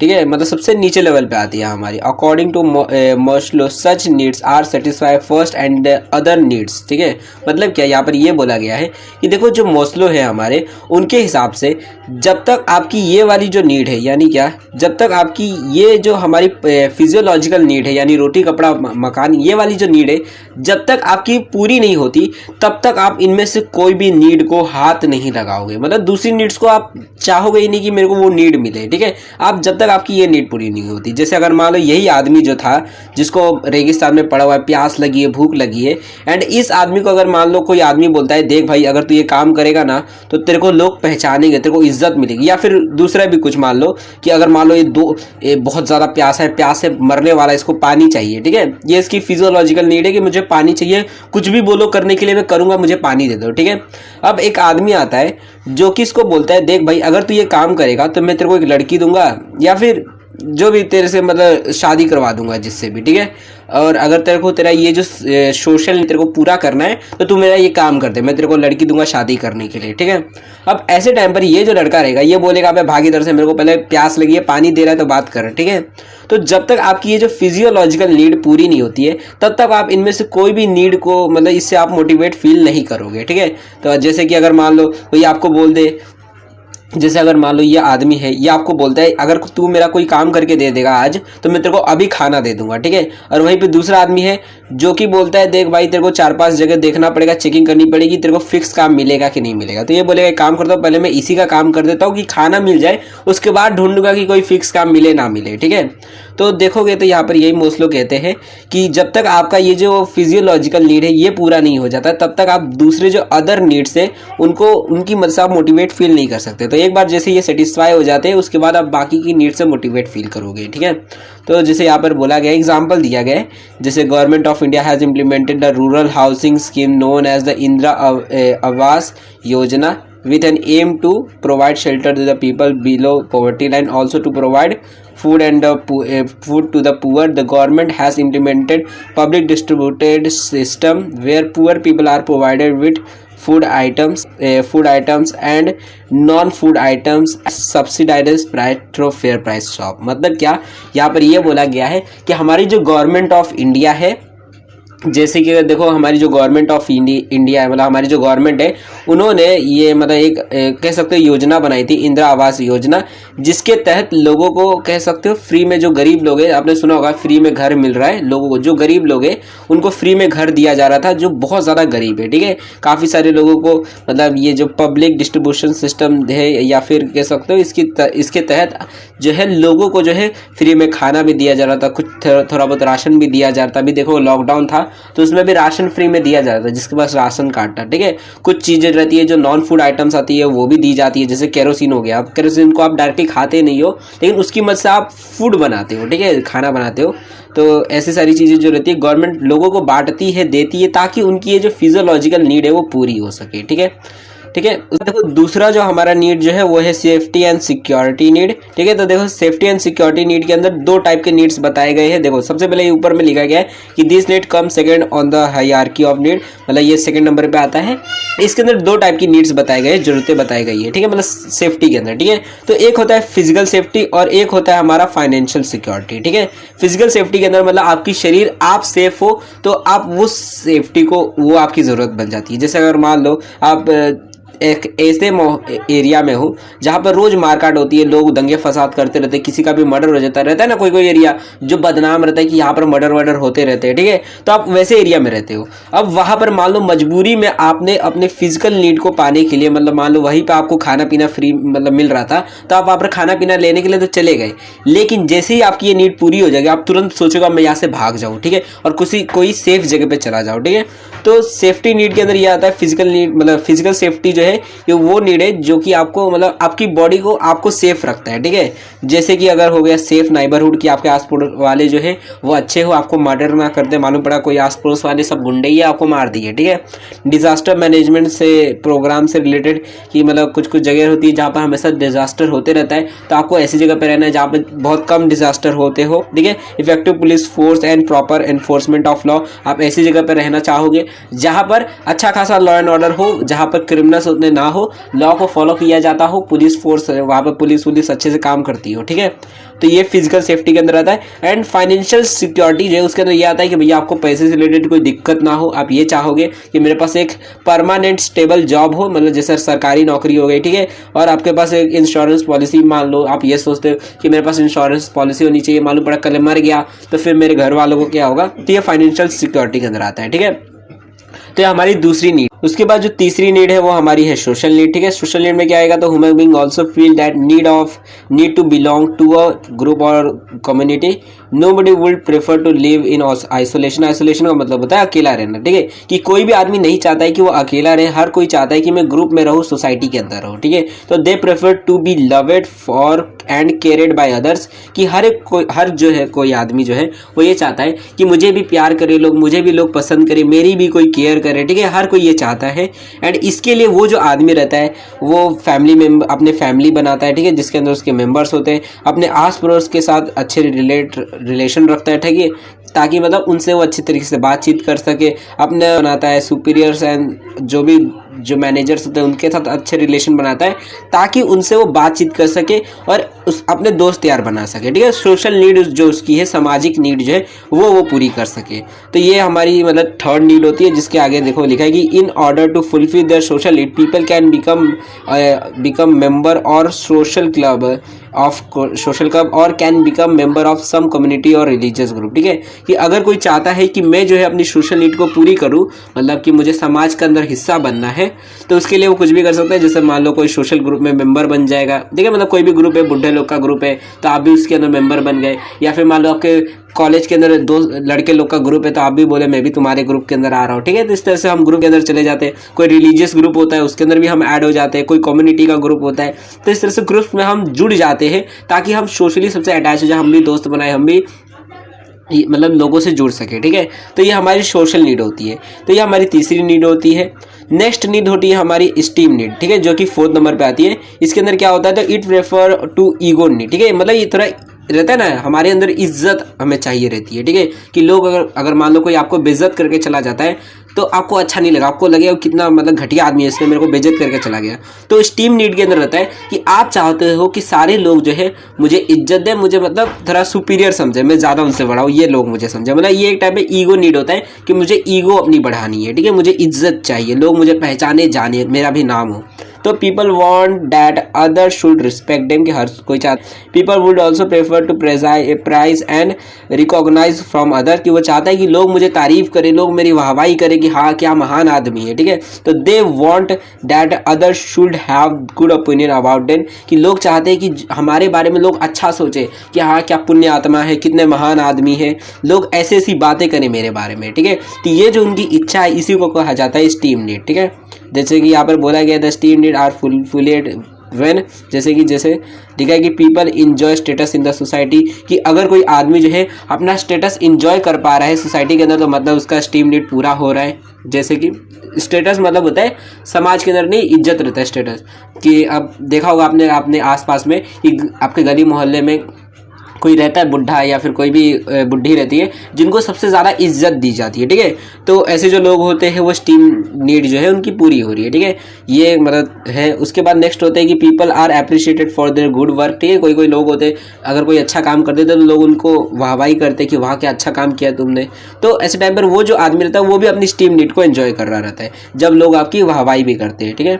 उसके बाद नेक्स्ट और लास्ट हमारा 5th जो नीड होता है वो होता है सेल्फ एक्चुअलाइजेशन, जो कि मैंने आपको बताया। This need lie at the highest level of the hierarchy of need, very few people have such need, मतलब बहुत कम लोग ही होते जो कि इस नीड को पा पाते हैं। सही में अगर देखोगे तो कुछ ही लोग भी होते हैं जिनको ये नीड चाहिए भी रहती है, मतलब जैसे कि अगर देखोगे काफ़ी सारे लोग होते हैं जिनको नहीं कोई मतलब नहीं रहता कि भैया हमको अपने आप के बारे में जाना, हमको आत्मज्ञान चाहिए, उनको बस इतना चाहिए कि भैया मुझे पैसा मिले, मैं दुनिया में सबसे अमीर बन जाऊँ। यही सारी उनकी जो स्टीम नीड है, मतलब ये जो स्टीम नीड है उसी में वो फंसे हुए रहते हैं, ठीक है। या ये क्या डायग्राम है अभी एक्सप्लेन करूंगा इसमें क्या दिख रहा है आपको।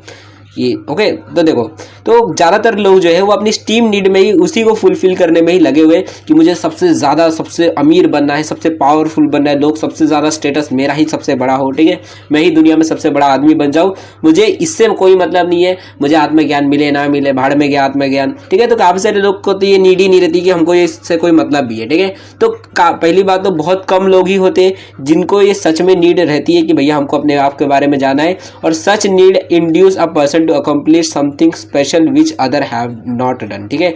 और अगर किसी के अंदर ये नीड होती है तो वो अपनी जिंदगी में कुछ ऐसा स्पेशल कर लेता है जो बाकी लोग नहीं करते, ठीक है। तो यहाँ पर बताया गया कि self actualization need enable a person to realize his her full potential and is less interested with the opinion of other. Self actualization people take up a challenging social causes which very few have been able to achieve it. जैसे यहाँ पर बोला है, जैसा अन्ना हजारे थे, यहाँ पे example दिया है, तो वही लिखा है कि सेल्फ एक्चुलाइजेशन जो है ये जो रहता है मतलब काफ़ी एक कह सकते हो हाईएस्ट लेवल का हमारा ये नीड होता है, जिसके अंदर जो आदमी रहता है वो अपनी पूरी पोटेंशियल को समझ पाता है कि मैं अपनी ज़िंदगी में क्या क्या चीज़ें कर सकता हूँ, मेरे क्या क्या अंदर मेरे अंदर कितनी पावर है, ठीक है। ये अपने बारे में जान पाता है कि मैं कौन हूँ, मैं मेरी ज़िंदगी में क्या करने के लिए आया हूँ, ये सारी चीज़ों के बारे में वो जान लेता है, ठीक है।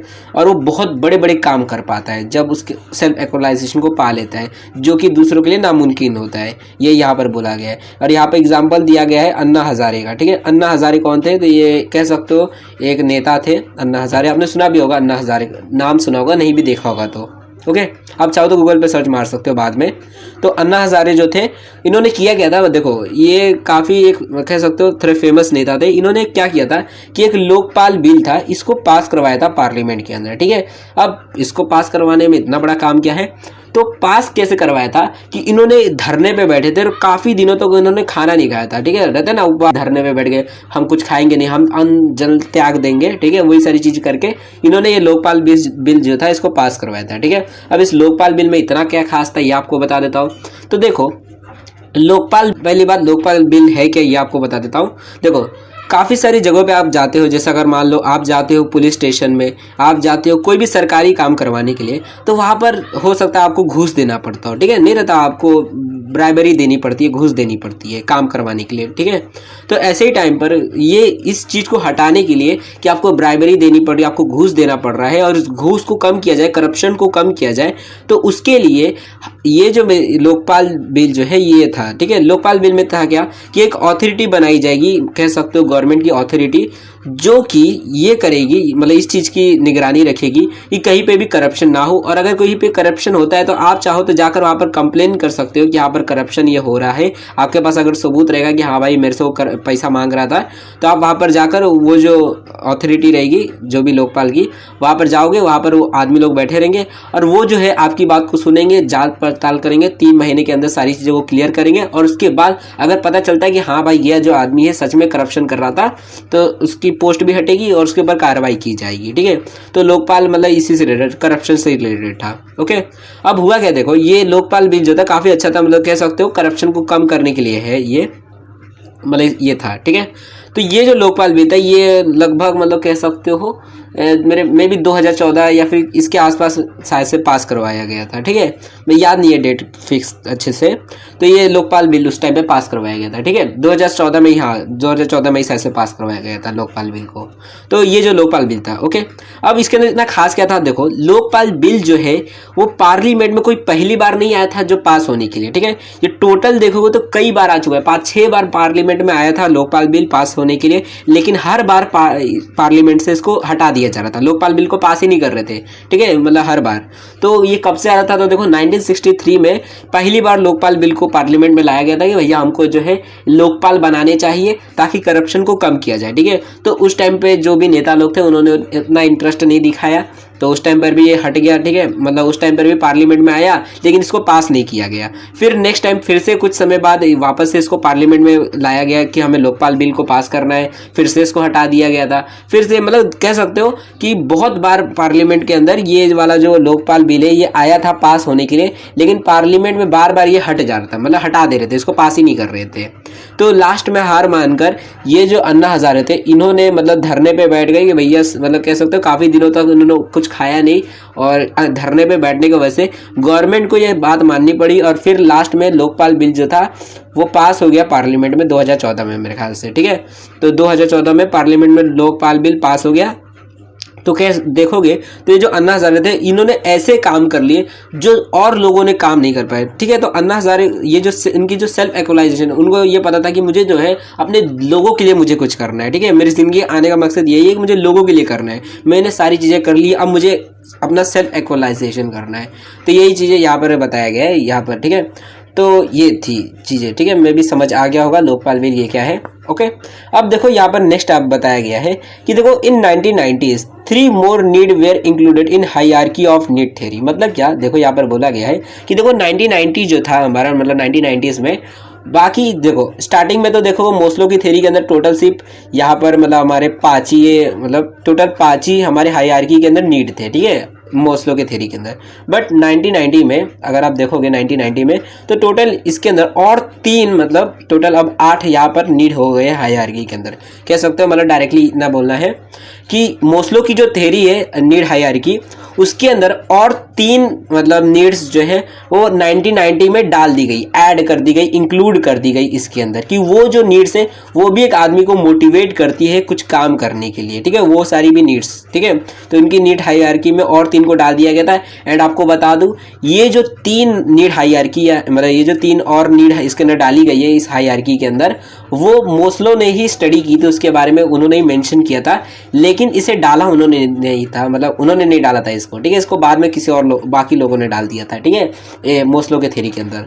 तो उन्होंने बस मेंशन किया था इसके बारे में, इन 3 के बारे में, ठीक है। कौन से 3 है तो आपको बताता हूँ। देखो सबसे पहला अगर आप स्टीम नीड के ऊपर अगर आप देखोगे तो वो है कॉग्निटिव नीड, ठीक है। तो ये सबसे पहला मतलब डाला गया था, मतलब सबसे पहला नहीं, मतलब 1990s में ये वाला एक डाला गया था मोस्लो एस्थेटिक नीड, ये वाला एक नीड डाला गया था।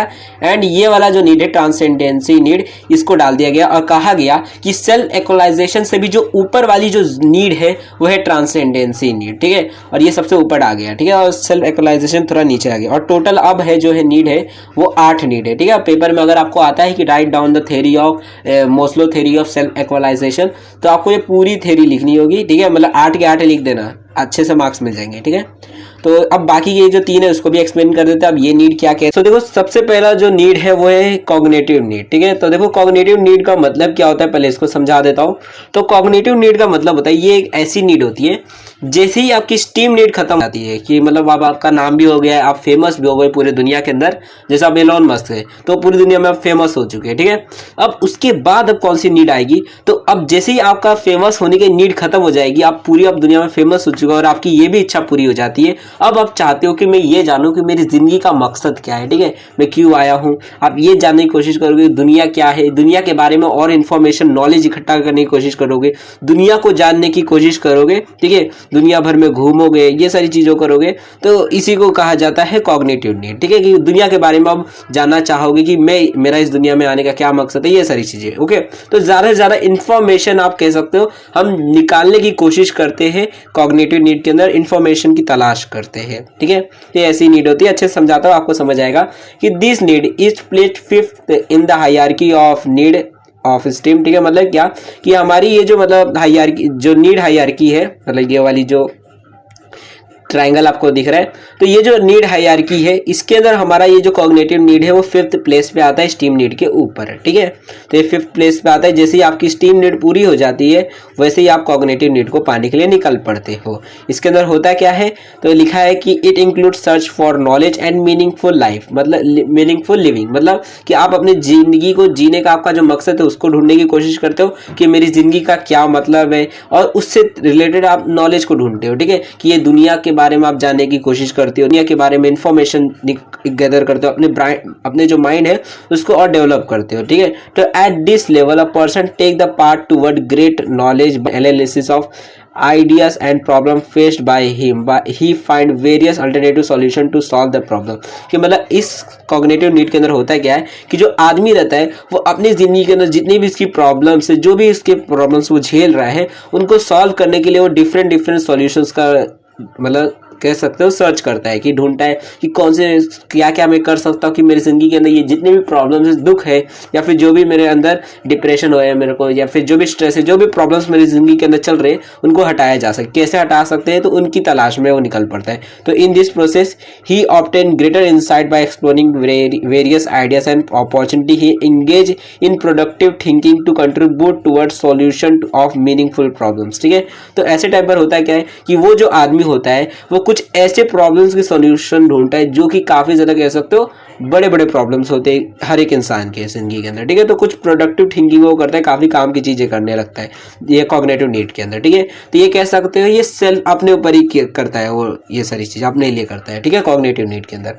उसके बाद नेक्स्ट जो नीड होती है वो होती है एस्थेटिक नीड। ठीक है, एस्थेटिक नीड क्या होता है, तो ये नीड कह सकते हो जैसे कि आपने देखा होगा, मतलब रहता है ना कि अब आपने पैसे कमा लिए, आपको सारी चीज़ें हो गई, उसके बाद आदमी जो होता है अब क्योंकि सारी चीज़ें हो चुकी है खुश होता है, तो उसके बाद आराम से, जैसे आपने देखा होगा जो बुढ़े लोग होते हैं उन लोग रिटायर लेने के बाद आराम से अब जो भी उनकी हॉबी रहती है, जो भी चीज़ें उन्हें करना पसंद होता है वो चीज़ें करते हैं। कुछ लोग रहते हैं कि अब भैया बहुत सारे पैसे कमा लिए, अब हम दुनिया घूमेंगे, हम ट्रैवल करेंगे, या फिर जो भी आपका मान लो आपको पेंटिंग बनाने का शौक है, तो आप सारे काम हम कर चुके, अब आपकी रिटायर की उम्र आ चुकी रहती है, तो उसके बाद आदमी जो रहता है वो अब अपना जो भी शौक रहता है उसको करता है कि भाई मेरे को पेंटिंग करने का शौक है वो करता है, सिंगिंग जो भी शौक रहता है वो करता है। ठीक है, तो एस्थेटिक नीड के अंदर देखो यहाँ पर बोला गया कि after cognitive need aesthetic need is place in the hierarchy of need, की ये जो अपना कॉग्निटिव नीड है उसके बाद एस्थेटिक नीड आता है। ठीक है, this need include appreciation and search for beauty, love for art and artistic form. Such need can be fulfilled by visiting to place of natural beauty, heritage site, learning any of the art forms such as painting, music, dance and so on. ठीक है, मतलब ये वही वाली need हो गई। ठीक है, जो हमको करना पसंद होता है, मतलब अब आपने सारी चीज़ें, आपने पैसे कमा लिए हैं, अच्छे खासे आपने पैसे कमा लिए हैं, तो अब वो करना चाहते हो जो आपको पसंद है। ठीक है, जो चीज़ आपको करना अच्छा लगता है। जैसे आप संदीप महेश्वरी को देख लो, वो कहते हैं ना, आपने काफ़ी सारी वीडियोस में कहा है कि भैया अब मैंने पैसा बहुत कमा लिया, अब मुझे पैसे के लिए काम नहीं करना है, अब जो मेरा मन है, जो मुझे पसंद है करना वो मैं कर रहा हूँ। ठीक है, तो वो उनकी एस्थेटिक नीड है कि मुझे जो है ये मोटिवेशनल वीडियो बनाना पसंद है इसलिए मैं वो काम कर रहा हूँ, तो वो उनकी एस्थेटिक नीड है और जिसके लिए वो कर रहे हैं काम। ठीक है, तो इसी को हम एस्थेटिक नीड बोलते हैं। जो भी आपको करना पसंद होता है वो आप करते हो। कुछ लोग होंगे जिनको घूमना पसंद होगा, तो मान लो आपने बहुत सारे पैसे कमा लिए, आपका सारी चीज़ें हो गई, आपने नेम फ्रेम सारी चीज़ें कमा ली, तो उसके बाद आप चाहोगे कि अब जो है मैं दुनिया घूमूं, वर्ल्ड टूर करूं, नई नई जगह ढूंढूं, ये सारी चीज़ें करूं। ठीक है, तो इसको एस्थेटिक नीड बोला जाता है। एंड तीसरा जो है वो है ट्रांसेंडेंसी नीड, जो कि सबसे ऊपर आता है, सेल्फ एक्चुअलाइजेशन के भी ऊपर आता है। ठीक है, तो this need is placed after self actualization need. It help other to achieve self actualization. For instance there are various religious spiritual groups that help people to achieve their full potential without being affected by the opinion of other. मतलब क्या, देखो सबसे पहले मैं बता देता हूँ transcendent need का मतलब क्या है। देखो, सेल्फ एक्चुअलाइजेशन का मतलब तो आपको पता चल गया होगा कि इसका मतलब होता है आत्मज्ञान हो जाए, अपने बारे में आप जान लेते हो। और ट्रांसेंडेंसी नीड का मतलब होता है कि जैसे ही देखो, अब सेल्फ एक्चुअलाइजेशन के अंदर आप अपने बारे में तो जान लेते हो, लेकिन अब जैसे ही आपको आत्मज्ञान हो जाता है, अपने बारे में आप सब कुछ जान लेते हो। आप जैसे गौतम बुद्ध है, ठीक है, तो उन्होंने जैसे ही अपने सेल्फ एक्चुअलाइजेशन को पा लिया, वो आत्मज्ञान उनको मिल गया, अब वो जो ज्ञान है वो लोगों में वो बांट रहे हैं कि वो कैसे सेल्फ एक्चुअलाइजेशन को पा सकते हैं। ठीक है, आपने देखा होगा गौतम बुद्ध जो है, आपने जितने भी शिष्य रहते हैं, उनके स्टूडेंट्स रहते हैं, उनको वो सारी चीजें सिखाते हैं, कैसे वो मेडिटेशन कर सकते हैं, कैसे वो अपना जो आत्मज्ञान है वो प्राप्त कर सकते हैं। तो उस जब हम दूसरों को ये सिखाते हैं कि वो कैसे सेल्फ एक्चुअलाइजेशन को पा सकता है और ये उनकी नीड बन जाती है, तो उसे कहा जाता है ट्रांसेंडेंसी नीड। ठीक है, कि अब आप चाहते हो कि मेरी ये जो सेल्फ एक्चुअलाइजेशन पाने की जो जर्नी है, मैं चाहूँ कि दूसरे जो लोग हैं वो भी इस जर्नी को आराम से पा सके। ठीक है, वो भी सेल्फ एक्चुअलाइजेशन को पा सके और मैं उनकी इस काम में मदद करूंगा, तो उस नीड को कहा जाता है ट्रांसेंडेंसी नीड। ठीक है, जैसे बहुत सारे धर्म गुरु होते हैं, मतलब जो लोग होते हैं काफी सारे, जो दूसरों को बताते हैं कि भाई क्या करोगे तो आपको मोक्ष की प्राप्ति होगी। ठीक है, कि भैया हमने तो भगवान को पा लिया है और आपको पाना है तो आपको ये सारी चीजें करनी होगी। ठीक है, ट्रांसेंडेंसी नीड इसे कहा जाता है। और देखो यहाँ पर हमारे टोटल जितने भी 8 के 8 जो नीड हायरार्की के अंदर जो नीड्स है वो खत्म हो जाते हैं।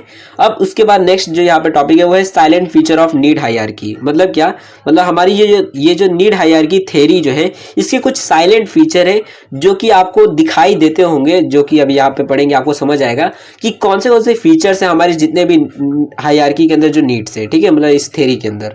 तो देखो सबसे पहला है वाइड रेंज ऑफ नीड्स, यानी नीड्स काफी ज्यादा है कि people have a wide range of need, the employ put in their effort to satisfy their need, human needs are multiple in interrelated. मतलब क्या कि इंसान की जो नीड है वो बहुत, और हायरार्की के अंदर भी अगर आप देखोगे तो हमारे पास ढेर सारी जरूरतें हैं, ठीक है। जैसे अगर आप फिजियोलॉजिकल नीड्स देखोगे तो भाई हमको खाना चाहिए, हमको पैसा चाहिए, पैसा भी देखोगे तो बहुत इंपॉर्टेंट हो चुका है, ठीक है। पैसा चाहिए हमको, रोटी कपड़ा मकान चाहिए, लोगों को सिक्योरिटी चाहिए। अब ये सारी जो नीड्स, इतनी सारी नीड्स है जिसको पाने के लिए लोग जो रहेंगे वो आपके लिए काम करेंगे। तो कह सकते हो ये जो नीड्स है ये मतलब एम्प्लॉयज के लिए मोटिवेशन का काम करेगी और उनके लिए मतलब मोटिवेशन का काम करेगी, और वो जो एम्प्लॉयज है अच्छे तरीके से काम कर पाएंगे, ठीक है। और जैसे उनकी एफर्ट्स वो करेंगे, जैसे एम्प्लॉयज काम करेंगे तो उनकी जो भी नीड्स होंगी वो सेटिस्फाई होती जाएगी, ठीक है। तो कह सकते हो ह्यूमन नीड्स बहुत ज़्यादा है। तो यही कहा गया है पहले पॉइंट में कि यहाँ पर जो हायरार्की के अंदर आप अगर नीड्स देखोगे तो काफ़ी सारे नीड्स इसके अंदर आते हैं, वाइड रेंज ऑफ नीड्स है इसके अंदर, ठीक है। नेक्स्ट है स्ट्रक्चर ऑफ नीड, यानी नीड का जो स्ट्रक्चर है वो हायरार्की लेवल पे आपको दिखेगा कि सबसे पहले लोएस्ट लेवल के नीड्स है, फिर उसके ऊपर अपर लेवल के नीड्स है, फिर ऊपर ऊपर आप जैसे जैसे जाते जाओगे तो आपको सबसे हाई लेवल के नीड्स दिखेंगे। तो स्ट्रक्चर एक फॉर्मेट बनाया गया है नीड्स को इस थ्योरी के अंदर, ठीक है। तो लिखा है कि human needs are arranged into hierarchy, there are some need at a lower level and there are some other needs at a higher level of hierarchy, ठीक है। मतलब लोअर लेवल हायर लेवल बनाया गया है कि जो नीड्स जो है वो बेसिक लेवल के हैं, जो मतलब कम इंपॉर्टेंस वाले हैं उनको सबसे नीचे डाला गया, और जो सबसे हाईएस्ट लेवल के जो है हमारे नीड्स उनको सबसे ऊपर डाला गया है ट्रायंगल के अंदर, ठीक है, मतलब हायरार्की में।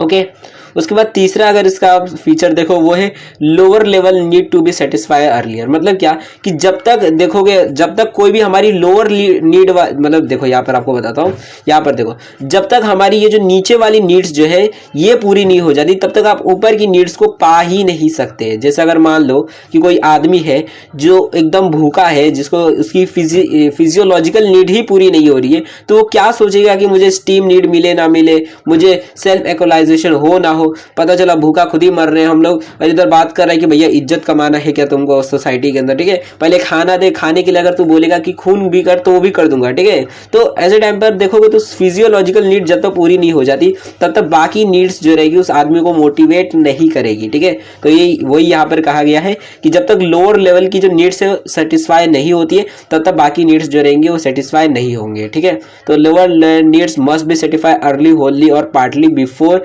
Higher level. मतलब क्या कि आप चाहो तो नीड्स को एक ही साथ में सारे नीड्स को सेटिस्फाई कर सकते हो, या फिर धीरे धीरे करके एक एक करके सारे नीड्स को सेटिस्फाई करोगे, लेकिन जब तक आप नीचे वाली नीड्स को सेटिस्फाई नहीं करते हो उसके मतलब तब तक आप ऊपर वाली जो हायर लेवल की जो नीड्स है उनको भी सेटिस्फाई नहीं कर सकते, ठीक है। तो यहाँ पर लिखा है कि in other word a higher level need does not become active if the lower level need remain unfulfilled, ठीक है। कि जब तक मतलब नीचे वाले जो लेवल के जो नीड्स है जब तक वो पूरे नहीं होते तब तक आप ऊपर वाले लेवल्स के जो नीड्स है उनको एक्टिव या फिर उनको पा नहीं सकते, ठीक है। आप मन ही नहीं करेगा उनको पाने का। ओके उसके बाद नेक्स्ट इसका फोर्थ फीचर जो है वो है a satisfied need is not a motivator. मतलब क्या कि एक बार आपका कोई अगर नीड जो है सेटिस्फाई हो जाता है तो उसके बाद वो अब और आपको मोटिवेट नहीं करेगा। जैसे कि अगर आप देखोगे, अगर आपको एक बार पेट भर जाता है, खाना पीना आपने खा लिया, आपको प्यास लगी थी, आपने पानी भी पी लिया, पेट भर चुका है, टंकी फुल हो गई है, अब अगर आपको कोई बोलेगा कि देख भाई मैं तेरे को ना एक रोटी दूंगा और तू मेरे लिए एक काम करके दे, तो आप बोलोगे अबे एक रोटी के लिए कौन काम करेगा, मेरे को उतना भूख भी नहीं लगी, मेरा तो पेट भर चुका है, बात करना है, एक काम कर, मेरे को तू इतने 1 लाख रुपए दे तब तेरा काम करके दूंगा, वरना नहीं करूंगा, मेरे को कोई फर्क नहीं पड़ता। तो कह सकते हो कि जब तक वो नीड सेटिस्फाई नहीं हुई थी तभी तक वो मोटिवेट मतलब मोटिवेट उसको कर रही थी काम करने के लिए। वहीं पे अगर मान लो उसको खाना पीना नहीं मिला रहता, 4 दिन से भूखा रहता, तो वो एक रोटी के लिए उसके लिए वो काम कर देता जो भी काम है, ठीक है। तो कह सकते हो जब तक जो हमारी कोई भी नीड है जब तक सेटिस्फाई नहीं रहती है तब तक ही वो मोटिवेट आपको करती है काम करने के लिए। जैसे ही वो सेटिस्फाई हो जाती है, वो नीड आपकी वो नीड पूरी हो जाती है, उसके बाद वो अब आपको मोटिवेट नहीं करती है, ठीक है। मान लो एक बार आपने शादी वादी कर ली, प्यार व्यार हो गया, अब आपको जो है उतना ज्यादा मतलब नहीं होगा, ठीक है, मोटिवेशन कि भाई अब जो है मेरे को और ज्यादा मतलब दूसरों से भी शादी करनी। कुछ लोग करते हैं बट नहीं होगा उतना ज्यादा, ठीक है। तो वही यहाँ पर कहा गया है कि एक बार आपकी एक नीड जो है वो पूरी हो जाती है तो वही जो नीड है सेम नीड आपको वापस से मोटिवेट नहीं कर सकती है। तो लिखा है कि it is to be noted that a satisfied need is not a motivator, यानी क्या कि वो अब वो मोटिवेटर नहीं रहेगा अगर वो सेटिस्फाई कर दिया आपकी नीड को, ठीक है। तो इन other word, in cases to influence a human behavior it is unsatisfied need that act as a motivator। यानी क्या कि अगर आप चाहते हो किसी की इंसान की बिहेवियर को इन्फ्लुएंस करना तो जो अनसेटिस्फाइड नीड्स होती है वो ही मोटिवेटर का काम कर सकती है। यानी कोई ऐसी नीड जो कि अभी सेटिस्फाइड नहीं हुई है, ठीक है, मतलब पूरी नहीं हुई उसकी नीड, ठीक है, जरूरत। उसके बाद देखो फिफ्थ इसका फीचर है जो कि है इंटरडिपेंडेंस ऑफ नीड, यानी हर एक जो हमारे नीड है वो एक दूसरे से जुड़ा हुआ है। जब तक एक नीड पूरी नहीं होगी तब तक उसके बाद ही दूसरी नीड्स पूरी हो सकती है, ठीक है। कि higher level need arise before the lower level need is completely satisfied, the safety need would emerge before the physiological need are completely satisfied and so on। यानी क्या कि मतलब जब तक लोअर लेवल की जो नीड्स है वो पूरी नहीं हो जाती, सेटिस्फाई नहीं हो जाती कंप्लीटली, तब तक जो है आदमी जो रहेगा वो हायर लेवल की नीड्स जो रहेगा उसके बारे में सोचेगा नहीं, ठीक है। जैसे यहाँ पर बोला गया है कि अगर मान लो कोई आदमी है उसको सेफ्टी नीड के बारे में सोच रहे हैं तो वो तब तक नहीं सेफ्टी के बारे में सोचेगा जब तक उसकी फिजियोलॉजिकल नीड पूरी नहीं हो जाती है। मान लो उसको अगर कुएं में से ही अगर मान लो अंदर घुस के भी खाना निकालना पड़े और वो 4 दिन से भूखा है तो वो घुस के निकालेगा, वो नहीं सोचेगा मैं मर जाऊंगा इसके अंदर जाने के बाद भी, ठीक है। लेकिन अगर वहीं पे अगर मान लो उसका पेट भरा हुआ है तो वो नहीं जाएगा उसके अंदर, तब वो अपनी सेफ्टी नीड को ढूंढेगा, ठीक है। तो जब तक आपकी ये नीचे वाली नीड्स पूरी नहीं होती तब तक आप ऊपर वाली नीड्स के बारे में नहीं सोचोगे। तो यहाँ पर आपको इंटरडिपेंडेंस दिखेगा, ठीक है। तो यही यहाँ पर बोला गया है कि इसकी ये फिफ्थ फीचर है। देखो अब नेक्स्ट जो टॉपिक है वो है क्रिटिकल अप्राइजल्स, ठीक है। अब इसका मतलब क्या होता है, तो देखो क्रिटिकल अप्राइजल का मतलब होता है कि देखो ये जो मोस्लो की जो थ्योरी है ये काफी ज्यादा अच्छी थी, ठीक ठाक थी, लेकिन कुछ लोग थे जिनको ये जो थ्योरी थी इसमें कुछ प्रॉब्लम लग रही थी, ठीक है। मतलब देखो क्रिटिकाइज करना मतलब होता है कि किसी चीज के बारे में बुरा या फिर कहना कि वो चीज गलत है, ठीक है। मतलब किसी चीज को गलत साबित करना, खराब बोलना, ठीक है, तो उसको क्रिटिकाइज करना बोलते हैं। तो वैसे ही काफी सारे लोग थे, मतलब कुछ और भी लोग थे जो कि मोस्लो की थ्योरी से ना खुश थे, मतलब थोड़ा बहुत उनको प्रॉब्लम लग रही थी कि मोस्लो की थ्योरी ठीक ठाक है लेकिन इसमें ये सारी चीजें जो है गलत है, ठीक है, थोड़ी बहुत प्रॉब्लम है। तो वही यहाँ पर क्रिटिकल अप्राइजल कि क्या क्या क्रिटिकाइज किया गया था मोस्लो की थ्योरी को। तो सबसे पहला बोला गया क्या कि देखो all individual need not have the same set of needs. मतलब क्या, देखो यहाँ पर बोला गया है कि it is often noticed that there are good number of individual who are satisfied once their physiological and safety needs are fulfilled, very few people strive to fulfill equalization need। मतलब क्या, यहाँ पर ये बोला गया है कि देखो हर एक इंसान जो होता है, हर एक इंडिविजुअल जो होता है, जरूरी नहीं है कि उसके पास हर एक ये जो सेम नीड्स हो। मतलब क्या, ये काफी सारे लोग होते हैं, जैसे कि अगर मान लो 2 लोगों की बात की जाए, ठीक है, 2 लोग हैं। अब एक आदमी जो है ये सिर्फ चाहता है कि मुझे जिंदगी के अंदर पैसा कमाना है, ढेर सारा पैसा कमाना है, पैसा ही पैसा होगा, बहुत सारा पैसा, ठीक है। एक ये आदमी है और एक ये आदमी है जो ये सोचता है कि मुझे पैसा कमाना है, सारी चीजें भी करनी है, जिंदगी को अच्छे से जीना भी है, एंड लास्ट में मैं ये भी जानूंगा कि मुझे अपनी जिंदगी का मतलब क्या है, ठीक है। तो ये जो आदमी होगा, ये देखोगे तो ये खाली एस्टीम नीड तक ही पहुंच पाएगा, ठीक है। कि मतलब क्या कि मुझे पैसे कमाना है, मुझे दुनिया में नाम करना है कि मैं सबसे अमीर आदमी हूँ, ठीक है। लेकिन ये जो आदमी रहेगा ये चाहेगा कि मैंने बहुत पैसे कमा लिए, अब मुझे जो है अपने बारे में जानना है कि मैं कौन हूँ, मैं कहाँ से आया हूँ, मतलब ये सारी चीजें, ठीक है, सेल्फ एक्चुअलाइजेशन करेगा। तो देखोगे तो सारे लोग जो है, हर एक इंडिविजुअल जो होता है, हर एक की नीड सेम नहीं होती। ये आदमी नहीं चाहता है कि मुझे सेल्फ एक्चुअलाइजेशन करना है, इसका कोई इंटरेस्ट नहीं है उसके अंदर, वहीं पे इस आदमी का इंटरेस्ट है, ठीक है।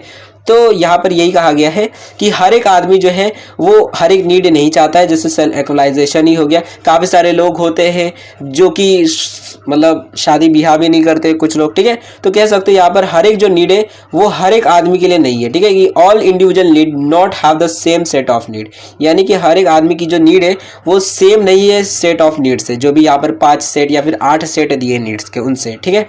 तो ये यहाँ पर सबसे पहली बात कही गई है। नेक्स्ट कहा गया है ये कि need not follow the pattern of hierarchy. मतलब क्या कि जो नीड्स है, जितनी भी ज़रूरतें हैं वो हायरार्की के, मतलब जो हमारी ये हमने ट्रायंगल देखा था उसको फॉलो नहीं करते उसके पैटर्न को। ठीक है, मतलब क्या है, देखो यहाँ पे लिखा है कि there are cases where the need not follow the pattern of hierarchy as suggested by Maslow. ठीक है, मतलब मोस्लो ने जो हायरार्की दिखाया है कि सबसे पहले हम फिजियोलॉजिकल नीड पूरी करेंगे, उसके बाद हम दूसरी नीड को पूरी करेंगे, मतलब अपना जो सेफ्टी नीड, और उसके बाद फिर सोशल नीड, ऐसे करके हम सेल्फ एक्चुअलाइजेशन को पाएंगे। तो ये जो हायरार्की बनाई गई है लोअर लेवल से हायर लेवल तक, जरूरी नहीं है कि ये जो नीड्स है उसको फॉलो करे। काफी सारी नीड्स देखी गई है जो कि इसे फॉलो नहीं करती है। ठीक है, तो देखो क्या है, तो there are cases of individual who want to fulfil their self actualization need even though their primary need may not have been fulfilled. For instant religious leader may go on fast for a day together realize self actualization need। मतलब क्या कि देखो काफी सारे लोग होते हैं जो कि अपनी, मतलब काफ़ी सारी नीड्स होती है जिनको बिना पूरा किए ही वो चाहते हैं कि भाई मेरे को दूसरी वाली नीड जो है वो मिल जाए। ठीक है, जैसे अगर मान लो कोई आदमी है, ठीक है, ये आदमी है मान लो, जो कि ये चाहता है कि भाई, जैसे आपने देखा हो काफ़ी सारे अघोरी लोग होते हैं। ठीक है, वो जो अघोरी लोग हैं अगर उनको आप देखोगे तो उनकी खुद की फिजियोलॉजिकल नीड्स जल्दी पूरी नहीं होती है, कभी कभार खाना नहीं मिलता है। काफ़ी सारे लोग होते हैं उपवास में बैठे रहते हैं, पूजा पाठ करते रहते हैं, ठीक है, तपस्या करते रहते हैं। आपने देखा होगा फिल्मों में तपस्या करते रहते हैं, ठीक है, कि हजार, मतलब 100 साल, इतने सालों से तपस्या करे। तो अब ऐसे जो लोग होते हैं जो तपस्या करते रहते हैं, जो पूजा पाठ करने के लिए रिलीजियस लोग जो होते हैं, धार्मिक लोग, तो अब इन लोगों के अगर सिचुएशन में देखोगे तो इन लोग जो है वो लोग अपनी फिजियोलॉजिकल नीड तो पूरी नहीं कर रहे ढंग से, ना कपड़ा पहन रहे हैं, ना खाना खा रहे ढंग से, पानी भी ढंग से नहीं पी रहे। ठीक है, तो इनको खाने पीने की ये सारी नीड तो सेटिस्फाई हो ही नहीं रही है, और इन लोग डायरेक्टली सबसे ऊपर वाला टॉप लेवल का जो सेल्फ एक्चुअलाइजेशन है वो वाली नीड को पूरी कर रहे हैं। ठीक है, तो यहाँ पर कह सकते हो नीड की जो मतलब नीड्स जो है वो अपनी नीड की पैटर्न को फॉलो नहीं करती है। ये मतलब इसका सेकंड बोला गया। इसके बाद देखो तीसरा जो इसका क्रिटिकल अप्राइजल है वो है need not be the only determinant of behaviour. मतलब क्या कि देखो हमारा, जैसे कि हम मोस्लो थ्योरी क्या कहती है कि देखो अगर कोई आदमी है जिसको हम चाहते हैं कि वो मोटिवेट हो जाए, तो उसको मोटिवेट करने के लिए हमें नीड उसकी बतानी होगी। ठीक है, मतलब वो नीड थ्योरी के हिसाब से। अब यहाँ पर यह बोला गया है कि देखो नीड जो है वही खाली इकलौता ऐसा फैक्टर नहीं है जिसकी वजह से आदमी का बिहेवियर को चेंज किया जा सकता है और उसको मोटिवेट किया जा सकता है। There are also other motivating factor rather than need, कि नीड के अलावा भी और बहुत सारे फैक्टर्स है जिनकी मदद से एक आदमी को मोटिवेट किया जा सकता है। जैसे कि कोई आदमी है जो किसी भी काम में एक्सपीरियंस है, ठीक है, मान लो आपको कोई काम करने में बहुत सारा एक्सपीरियंस है, तो उस काम को करने के लिए आपको मोटिवेशन की कोई ज़रूरत नहीं है। जैसे अगर मान लो आपको साइकिल चलाने बहुत आता है, ठीक है, आप साइकिल रेसलर हो, मतलब साइकिल बहुत सालों से आप चलाते हो, तो अब चलाने के लिए आपको कोई मोटिवेशन की जरूरत नहीं है कि भैया मैं अगर साइकिल नहीं चलाऊंगा तो मेरे को पैसे नहीं मिलेंगे, खाना नहीं मिलेगा, मेरी इज्जत चली जाएगी, इज्जत घान हो जाएगी। ऐसा कोई मोटिवेशन की जरूरत नहीं है। आपको एक्सपीरियंस है साइकिल चलाने का, कोई टेंशन नहीं है, नीड मोटिवेशन की जरूरत नहीं है। आप उठे साइकिल चलाने के लिए, चले गए चलाने के लिए, ठीक है, कोई मोटिवेशन की जरूरत ही नहीं पड़ी। और ऐसे भी चीज़ें होती है, एक्सपेक्टेशंस भी होती है कि अगर जैसे मान लो कि आपके घर वाले आपके ऊपर एक्सपेक्टेशंस रखते हैं कि मेरा बेटा जो है पढ़ाई लिखाई करके मेरा नाम रोशन करेगा। अब ऐसे टाइम पर आप उस एक्सपेक्टेशन के वजह से भी आप काम कर सकते हो। अब उसमें भी कोई देखोगे तो नीड नहीं है, वहाँ पर आपके घर वाले आपके ऊपर एक्सपेक्टेशन रखे, तो उस एक्सपेक्टेशन की लाज रखने के लिए आप मेहनत कर रहे हो, ठीक है, तो वो भी मोटिवेटिंग फैक्टर का जैसा काम कर रहा है। तो यहाँ पर यही कहा गया है कि काफ़ी सारे और भी फैक्टर्स होते हैं जो कि एक डायरेक्टली किसी भी इंडिविजुअल का बिहेवियर जो है उसको इन्फ्लुएंस कर सकते हैं और उसे मोटिवेट कर सकते हैं काम करने के लिए। उसके बाद फोर्थ और लास्ट क्रिटिकाइज किया गया था वो था ओवर सिंप्लीफिकेशन ऑफ नीड्स। यानी क्या कि नीड्स को कुछ ज़्यादा ही सिंप्लीफिकेशन दिखा दी गई है। ये Maslow has provided an over simplification of human needs, कि इंसान की जो ज़रूरत है नीड्स है उनको बहुत ही ज़्यादा सिंपल दिखा दिया गया है कि भैया सबसे पहले फिजियोलॉजिकल नीड्स है उनको पूरी कर लो। एक बार मान लो आप खाना पीना खा लेते हो, उसके बाद आप सेफ्टी नीड को पा लेते हो, जैसे ये भी आपको मिल जाता है वैसे ही आप नेक्स्ट नीड को पाने के लिए निकल जाते हो। सोशल नीड आपको प्यार मोहब्बत करने, तो ये भी हो जाता है, तो आप इज्जत पाने निकल जाते हो, भैया इज्जत दे दो मेरे को, ये भी हो जाता है। तो नेक्स्ट करते करते आप अपना सेल्फ एक्चुअलाइजेशन भी पा लेते हो, उसके बाद ट्रेडेंसी नीड भी पा लेते हो। मतलब यहाँ पर यही कहा गया कि काफ़ी आसानी से दिखा रहा है कि भैया एक नीड जैसे ही पार हो रहा है वैसे दूसरी नीड मिल जा रही है। लेकिन अगर रियलिटी में देखोगे तो इतना आसान नहीं होता एक नीड के बाद आप दूसरी नीड को पा लो, ठीक है। मतलब अगर मान लो कोई आदमी यहाँ तक तो चलो पहुँच गया सोशल नीड तक कि शादी ब्याह भी हो गया, लेकिन लेकिन स्टीम नीड को पाना मुश्किल बहुत ज़्यादा रह जाता है। ऊपर से देखो ये फिजियोलॉजिकल नीड्स ही पाना इतना मुश्किल रहता है, रोज रोज रोटी खाना पानी ये सब का इंतजाम करना, ठीक है। खर्चा पानी में ही काफ़ी सारे पैसे लग जाते हैं, यही सारी चीज़ें नहीं हो पाती है। तो ये यहाँ पर कहा गया है कि यहाँ पर कुछ ज़्यादा ही सिंप्लीफिकेशन कर दिया है नीड्स को, कि इतना आराम का काम बता दिया गया है। ओके, तो ये कुछ क्रिटिकाइजल अप्राइजल्स थे। अगर आपको पेपर में पूछता है कि राइट डाउन द थ्योरी, और मतलब पूछ लेता है कि मोस्लो की थ्योरी लिखो, तो उस टाइम पर आप ये क्रिटिकल अप्राइजल लिख देते हो, ठीक है। नहीं लिखते हो तो भी चल जाएगा, वहाँ तक बस फीचर्स तक लिख दोगे तो काम हो जाएगा, ठीक है। आपको आपके मार्क्स मिल जाएंगे आराम से। 15 मार्क्स का रहता होगा तो, नहीं तो 8 मार्क्स में भी आराम से मिल जाएगा आपको मार्क्स, ठीक है। उसके बाद हम नेक्स्ट टॉपिक है, जल्दी से हम नेक्स्ट टॉपिक देख लेते हैं, जो कि है method of responding to conflict, ठीक है। अब इसका मतलब क्या है, तो यहाँ पर ये बताया गया है कि देखो अलग अलग लोग होते हैं जो कॉन्फ्लिक्ट अगर कहीं पे भी पड़ता है, मान लो कहीं पे दो लोग, आप मान लो कोई आदमी है जो एक सिचुएशन में, ठीक है, ये एक आदमी है और ये एक आदमी है, दोनों एक एक कॉन्फ्लिक्ट में पड़े हुए, मान लो ये किसी से लड़ने जा रहे हैं। अब दोनों आदमी जो होंगे वो अलग अलग रिस्पॉन्ड करेंगे कॉन्फ्लिक्ट के टाइम पर। हो सकता है ये गाली गलौज दे या मारपीट करे, और हो सकता है शांति से समझाए कि देख भाई कोई गलती नहीं है, चुपचाप से मामला शांत करके ऐसे ही सुलटा लेते हैं, ठीक है। तो दोनों आदमी जो रहेंगे वो अलग अलग तरीके से कॉन्फ्लिक्ट के ऊपर रिस्पॉन्स करेंगे, ठीक है। तो वही बताया गया है कि यहाँ पर कि कौन से मेथड्स होते हैं रिस्पॉन्स करने के पर। तो यहाँ पर टोटल देखोगे तो यहाँ पर कुछ टाइप्स बताए, मतलब यहाँ पर मेथड्स बताए गए हैं। तो यहाँ पर देखो लिखा है कि different people react differently to the same conflict situation, some of the method और styles for responding to conflict are, जैसे यहाँ पर दिया गया है। सबसे पहला होता है एड्रेसर, ठीक है।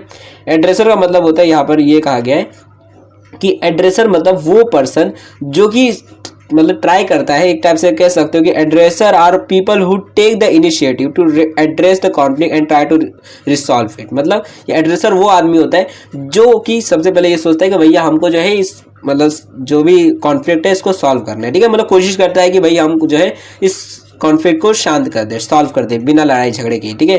तो they believe that some sort of compromise is required on the both side to agree on the conflicting issues, ठीक है। मतलब क्या यहाँ पर मेन बात यही रहती है, जो एड्रेसर्स होते हैं ये वो लोग होते हैं जो कि नहीं चाहते कि भैया हम लड़ाई झगड़ा करें, वो ये चाहते हैं कि बातचीत करके कॉम्प्रोमाइज करके मामले को सलटा दे, ठीक है। यहाँ पर लड़ाई झगड़ा ना करें।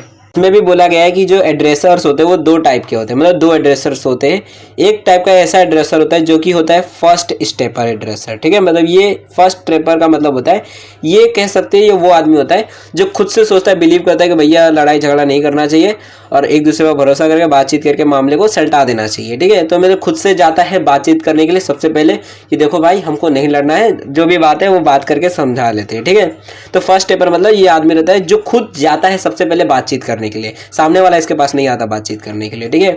तो who believe that trust is a vital element to resolve conflict, they have trades, ठीक है। मतलब उसके अंदर खूबी होती है कि ये अंडरस्टैंडिंग होते हैं, लोगों को चीज़ों को समझते हैं, एम्पैथाइजिंग मतलब दूसरे की सिचुएशन को समझते हैं, भैया प्रॉब्लम में इसीलिए ऐसा कुछ कर रहा है, सिंपैथिक भी होते हैं और एफ्रीमेटिव भी होते हैं, मतलब अच्छे खासे हंसी मजाक वाले होते हैं, ज़्यादा एग्रेसिव नहीं होते ऐसे लोग, ठीक है। First stepper. दूसरा होता है कन्फ्रंटर, ठीक है। कन्फ्रंटर मतलब ये वो लोग होते हैं कैसा जो कि ये भी उसी टाइप में रहते हैं, बट फर्क इतना रहता है कि खुद से मतलब जाते नहीं है ये कहने के लिए कि भाई जो है तुम लोग लड़ाई वड़ाई मत करो, ये सारी चीज़ें गलत है, ऐसा कुछ नहीं कहते हैं। ये कन्फ्रंटर वो लोग होते हैं जो कि कह सकते हो मान लो दो ओपोनेंट्स है, दो लोग हैं जो कि जिनके बीच में कॉन्फ्लिक्ट होने वाला है या फिर हो रहा है। तो एक आदमी जो है मान लो जो कि वहाँ का मान लो स्कूल का बहुत बड़ा आदमी है, ठीक है, और ये मान लो एक नॉर्मल सा छोटा मोटा टीचर है, ठीक है। तो ये जो आदमी है क्योंकि इसकी बड़ी पोस्ट है, ज़्यादा पावरफुल रहता है, तो ऐसे तो नहीं है कि जाकर बोलेगा भैया, ये खुद से जाएगा फर्स्ट स्टेपर बनेगा और जाकर उससे माफ़ी मांगेगा कि भाई झगड़ा वगड़ा मत करो। ये थोड़ा बहुत शांत में ही रहेगा कि सुपीरियर पोजीशन पे, बड़ी पोजीशन पे है। तो ये उधर जाएगा, उस आदमी को बताएगा देख भाई तेरी गलती है, तूने ये किया था, ये जो प्रॉब्लम है, ये सारी चीज़ें हैं, ठीक है। तो मतलब इसके अंदर यही होता है कि जो सुपीरियर रहता है वो अपने अपोनेंट के मतलब ये खुद ही जाता है बात करने के लिए पहली बात तो, और वहाँ पर जो भी सिचुएशन रहती है, जो भी लड़ाई झगड़ा, जो भी गाली गलौज रहता है थोड़ा बहुत होता है, और जो भी अपोनेंट जो रहता है, जो छोटी उससे पोजीशन पे रहता है, उसको एक टाइम में वल्नरेबल जो रहता है फीलिंग दिलाता है, मतलब थोड़ा उसको लगता है कि भैया मैं नीचा आदमी, मैंने गलती की है, मैं गलत हूँ, ये सारी फीलिंग दिलवाता है और उसके बाद कॉन्फ्लिक्ट को शांत कर देता है, ठीक है। तो ये होता है कन्फ्रंटर की who are relatively on a superior position than the opponent and believe that by confrontation they assert their authority and make the opponent feel vulnerable, ठीक है, कि मतलब ये कन्फ्रंटर्स होते हैं। उसके बाद देखो दूसरा जो हमारा मेथड होता है रिस्पॉन्डिंग टू कॉन्फ्लिक्ट, वो होता है काउंसलर्स, ठीक है। अब ये क्या है, तो देखो काउंसलर मतलब ये ऐसे लोग होते हैं जो कि लड़ाई झगड़े में उतना ज़्यादा इंटरेस्टेड नहीं रहते, ये नहीं चाहते कि हम लड़ाई झगड़ा करें, ठीक है। कैसे नहीं करते, तो देखो यहाँ पर बोला गया है कि counsellor are people who counsel their opinions and feeling and do not take any interest in conflict resolution. There are 3 type of counsellors, ठीक है। मतलब क्या यहाँ पर बोला गया 3 टाइप के काउंसलर्स होते हैं। एक होता है फीलिंग स्वेलर्स, ठीक है। फीलिंग स्वेलर्स मतलब कौन लोग होते हैं, ये वो लोग होते हैं जैसे अगर मान लो 2 लोग हैं, इसने इसको बहुत गाली दी, ठीक है। मान लो ये जो आदमी था, इसने इस आदमी को बहुत ज़्यादा गाली गलौज दी, बहुत बुरा भला बोला, बहुत सारी चीज़ें बोली, उसके बाद भी ये जो आदमी होता है कुछ भी उल्टा सीधा नहीं बोलता है, चुपचाप रहता है, एक अच्छे से स्माइल देता है, चुपचाप से रहता है, अपनी जो भी इसने बुरा भला बोला है उसको घूट लेता है, रहता है ना, जहर को घूट लेता है और फिर भी शांत रहता है, लड़ाई झगड़े नहीं करता है। तो ऐसे जो आदमी होता है उसको कहा जाता है फीलिंग सोलर, ठीक है। मतलब फीलिंग सोलर, देखो सोलर का मतलब होता है रहता है ना जहर को घूट लेना, उसको बोला जाता है सोलर को, ठीक है। तो फीलिंग सोलर मतलब क्या, कि जो भी जहरीली बातें बोली गई फीलिंग से उनको घोट लेता है और फिर शांत रहता है, ठीक है। तो ऐसे जो लोग होते हैं कैसे रहते हैं, तो यहाँ पर बताया गया है इनकी कुछ फीचर्स कि feeling swallowers swallow their feeling with a smile, यानी जो ऐसे लोग होते हैं फीलिंग स्वेलर्स जो होते हैं वो अपने जो भी दुख रहते हैं, जो भी उनकी फीलिंग्स रहती है उनको घोट लेते हैं एक अच्छी खासी स्माइल से। And they do not complain about the pain and stress caused due to the conflict, यानी क्या, ये दूसरे को, सामने वाले को ये नहीं बताते हैं कि भाई तेरे वजह से देख मेरे को ये दर्द हुआ, मेरे को दुख लगा कि तूने मुझे ऐसा बोला। They do not reveal their true feelings, ठीक है। सामने वाले को नहीं बताते कि मुझे बहुत बुरा लग रहा है, मुझे बहुत खराब लग रहा है, ये चुपचाप से उसकी बातों को स्माइल देकर सुनते रहते हैं, ठीक है। तो ये मतलब चाहते नहीं है कि भाई हम जो है लड़ाई झगड़ा करें, तो इसलिए शांति रहने की कोशिश करते हैं, ठीक है। तो ये फीलिंग्स सोलर्स होते हैं जो कि अपनी फीलिंग्स को दबा देते हैं। नेक्स्ट होते हैं सब्जेक्ट चेंजर्स, ठीक है। सब्जेक्ट चेंजर्स मतलब वो लोग जो कि सब्जेक्ट को चेंज कर देते हैं। मान लो यहाँ पर किसी चीज के ऊपर, धर्म के ऊपर लड़ाई चल रही है कि तेरा धर्म ऐसा है, तेरा धर्म ऐसा है, तो ये जो आदमी रहेगा, मान लो ये जो है ये सब्जेक्ट चेंजर आदमी है, तो ये सब्जेक्ट को चेंज करते रहता है ना, टॉपिक को चेंज कर देते हैं ताकि उस बात से हम निकल सके और कॉन्फ्लिक्ट को आगे ना बढ़ाया जाए, ठीक है। तो नॉर्मली ये जो आदमी रहता है ये नहीं चाहता कि कॉन्फ्लिक्ट हो, तो इसीलिए चाहेगा कि मैं जो हूँ सब्जेक्ट को ही चेंज कर देता हूँ, दूसरे चीजों के ऊपर बात करते हैं कि भैया अच्छा हाँ सही बात बोला है, अरे तेरे को पता है देश की इकोनॉमी कितनी चल रही है, तो बोलेगा क्या पता है, मेरे को तो नहीं पता। तो इसके ऊपर फिर टॉपिक चेंज करके उसके ऊपर बातचीत होने लगी, फिर मतलब ऐसी चीजों में बात करेगा जहां पर कॉन्फ्लिक्ट होने की सिचुएशन ना आए, ठीक है। तो ये कौन होते हैं, तो subject changers are the one who change the subject discussion and discuss those issue which are mutually agreeable, ठीक है। मतलब ऐसी चीजों में बात करते हैं जो कि दोनों को अच्छा लगता है, दोनों को पसंद है वो टॉपिक, ठीक है। तो they do not surface the issue which are conflicting और डिफिकल्ट टू हैंडल, ठीक है। तो ऐसी चीजों के ऊपर बात ही नहीं करते जो कि मतलब कॉन्फ्लिक्ट हो सकता है उसके ऊपर, ऐसी चीजों के ऊपर बात ही नहीं करते सब्जेक्ट चेंजर्स, ठीक है। एंड नेक्स्ट और तीसरे जो लोग होते हैं जो कि काउंसलर्स के अंदर आते हैं वो होते हैं अवॉइडर्स, ठीक है। मतलब ये सीधा सीधा कॉन्फ्लिक्ट को अवॉइड ही करते हैं। मतलब क्या, अगर 2 लोगों के बीच में मान लो धर्म के ऊपर लड़ाई चल रही है कि तेरा धर्म ऐसा है, तेरा धर्म ऐसा है, तो ये चुपचाप से खड़ा होकर चला जाएगा वहां से, ठीक है। मतलब अवॉइड कर देगा कॉन्फ्लिक्ट को। अगर मान लो ये इसको कॉलर पकड़ा है तो इसका कॉलर हटाएगा और घर पे चला जाएगा, उससे बात ही छोड़ देगा, ठीक है। तो इसको अवॉइडर बोलते हैं, मतलब कॉन्फ्लिक्ट को सीधा सीधा अवॉइड ही कर देते हैं। तो avoider are the people who simply avoid the conflict, they believe that the best way to resolve a conflict is to avoid it, ठीक है। तो मतलब लगे काफी कूल आदमी जो भैया सीधा सीधा अवॉइड करके ही चले जाते हैं, लड़ाई झगड़े में कोई इंटरेस्ट ही नहीं रहता इनको, ठीक है। तो ये अवॉइडर्स होते हैं। उसके बाद तीसरे टाइप के लोग होते हैं जो कि नॉर्मली आप एक्सपेक्ट भी करते हो, जो कि होते हैं अटैकर्स, ठीक है। ये वो लोग अगर मान लो पे कॉन्फ्लिक्ट चलता है तो यहाँ पर वो लड़ाई झगड़ा चालू कर देते हैं, ठीक है। मान लो सामने 2 लोग हैं और दोनों धर्म के ऊपर मारपीट गाली गलौज चल रहा है इन लोग के बीच में, तो फिर ये जो लोग हैं, मान लो ये आदमी जो है ये अटैकर है, तो ये मारपीट चालू कर देगा, कॉलर पकड़ेगा, थप्पड़ मारेगा, गुप्पी मारेगा, फोन करने लगे लड़के लोग आओ, सब लोग मारपीट करना चालू कर रहे हैं, ठीक है। तो ये अटैकर होते हैं, ठीक है। तो यहाँ पर लिखा है कि attacker are expressive and try to criticize someone और the other irrespective of the issue of conflict resolution. मतलब ये सॉल्व करना नहीं चाहते कॉन्फ्लिक्ट को, ये चाहते हैं कि भैया हमको मारपीट करनी है, हमको सामने वाले को बुरा भला बोलना है, उसको दिखाना है कि तू नीचा आदमी है, ठीक है। और उसको उससे ज्यादा हम सुपीरियर ये दिखाने के लिए करते हैं, ठीक है। इसके अंदर भी अटैकर्स में भी 2 टाइप्स के लोग होते हैं। एक होता है अप फ्रंट अटैकर्स, ठीक है। अप फ्रंट अटैकर्स ये वो लोग होते हैं जो डायरेक्टली मतलब काफी एग्रेसिव होते हैं। जैसे अब 2 लोगों में मारपीट चल रही है तो सीधा सीधा ये जो आदमी रहता है ये ओपनली इसको मारपीट मारना चालू करता है, पीटना चालू कर देता है, ठीक है, कि भाई तूने मेरे को कैसे बोला, मेरे धर्म के बारे में कैसे बोला, ले मार खा, ठीक है, गुप्पी उप्पी डंडा वंडा जो मिला मारना चालू कर दिया, ठीक है। तो who are aggressive and attack the opponent openly. But second जो टाइप होता है वो होता है बिहाइंड द बैक अटैक, ठीक है। अब ये जो लोग होते हैं ये काफी मतलब थोड़ा अच्छे होते हैं, आपने फिल्म में भी देखा होगा कि जो मेन जो बॉस होता है वो पीछे छुपा हुआ रहता है और दूसरों की मदद से जो सामने वाला आदमी रहता है उसको परेशान करता है, उसके ऊपर जो भी हमले रहते हैं वो करवा रहता है, ठीक है। तो who are difficult to handle, it may not be known whether the opponent is criticises and if so the reason may not be clear, ठीक है। समझ ही नहीं आता भैया मेरे को कौन मार रहा है, मेरे को क्यों मार रहा है, पता ही नहीं चलता है, ठीक है। तो ये काफी खतरनाक लोग होते हैं। तो ये कुछ यहाँ पर 3 बताए गए हैं रिस्पॉन्स जो कि किए जाते हैं अलग अलग लोग करते हैं, मतलब कॉन्फ्लिक्ट सिचुएशन के अंदर, ठीक है। मे भी ये समझ आ गया होगा सारी चीजें। उसके बाद अब नाउ देखो हमारा जो चैप्टर है उसका एक लास्ट जो टॉपिक है वो अब उसको देख लेते हैं, जो है strategies for coping with conflict, ठीक है। मतलब क्या कि अब हम ये जितने भी कॉन्फ्लिक्ट्स होते हैं उनसे किस तरीके से हम मतलब किस तरीके से इनसे हैंडल कर सकते हैं, ठीक है। जैसे हमने देखा था स्ट्रेस को किस तरह से हम हैंडल कर सकते हैं, स्ट्रेस को कैसे खत्म कर सकते हैं, वैसे ही कॉन्फ्लिक्ट को कैसे सॉल्व कर सकते हैं, उसको कैसे खत्म कर सकते हैं। तो उसके लिए कौन सी स्ट्रैटेजीज है तो वो यहाँ पर बताई गई है कि देखो when conflict occurs the result में भी पॉजिटिव और नेगेटिव भी हो सकता है, पॉजिटिव भी हो सकता है। जैसे अगर मान लो इंडिया पाकिस्तान में लड़ाई हो जाए, ठीक है, और इंडिया अगर जीत जाता है तो अच्छा पॉजिटिव मतलब रिजल्ट आएगा, अच्छी रिजल्ट आएगी, ठीक है। और अगर हार जाता है तो नेगेटिव रिजल्ट आएगा, ठीक है। तो कुछ भी रिजल्ट आ सकता है depending on how those involved choose to approach it. यहाँ पर लिखा है the simplest strategy to resolve conflict focus either on cooperation और अ कंपटीशन, ठीक है। मतलब सिंपल जो स्ट्रेटेजी रहती है मतलब कि कॉन्फ्लिक्ट को खत्म करने की वो ये रहती है कि हम कोऑपरेशन करें या फिर हम कंपटीशन ही करें, ठीक है। तो however the following 4 conflict resolution strategies are widely used approach, ठीक है। तो यहाँ पर 4 बताए गए, यहाँ पर एक और नहीं है तो वो पीछे नेक्स्ट स्लाइड में, ठीक है। तो 4 स्ट्रेटेजीज बताई गई जिनकी मदद से हम जो है अपना कॉन्फ्लिक्ट को सॉल्व कर सकते हैं, ठीक है। मतलब कॉन्फ्लिक्ट को खत्म कर सकते हैं। कैसे? सबसे पहला होता है अवॉइड ही कर दो सीधा सीधा कि हाँ भाई हमको तो लड़ाई झगड़े करने ही नहीं है। चाहे कोई भी लड़ाई हो, गाली गलौज का हो तो मेंटली आप विड्रॉल कर लो लड़ाई कॉन्फ्लिक्ट से, और अगर मारपीट चल रही है तो वहां से भी भाग जाओ, ठीक है, कि नहीं लड़ना है हमको। नेक्स्ट होता है स्मूथिंग, ठीक है। स्मूथिंग के अंदर होता क्या है तो हम दूसरी पार्टीज जो रहती है उनके इंटरेस्ट को समझते हैं, भाई आपको क्या चाहिए, आपको जो भी चाहिए रहेगा ले लो भाई, काय को झगड़ रहे हो, ठीक है। तो इसके अंदर ये करते हैं हम लोग। उसके बाद फोर्सिंग होता है। फोर्सिंग के अंदर हम जबरदस्ती खुद जीतने के लिए दूसरे को मारते हैं, ठीक है। मतलब हम अपना कह सकते हो पावर यूज करते हैं ताकि हम जीत सके।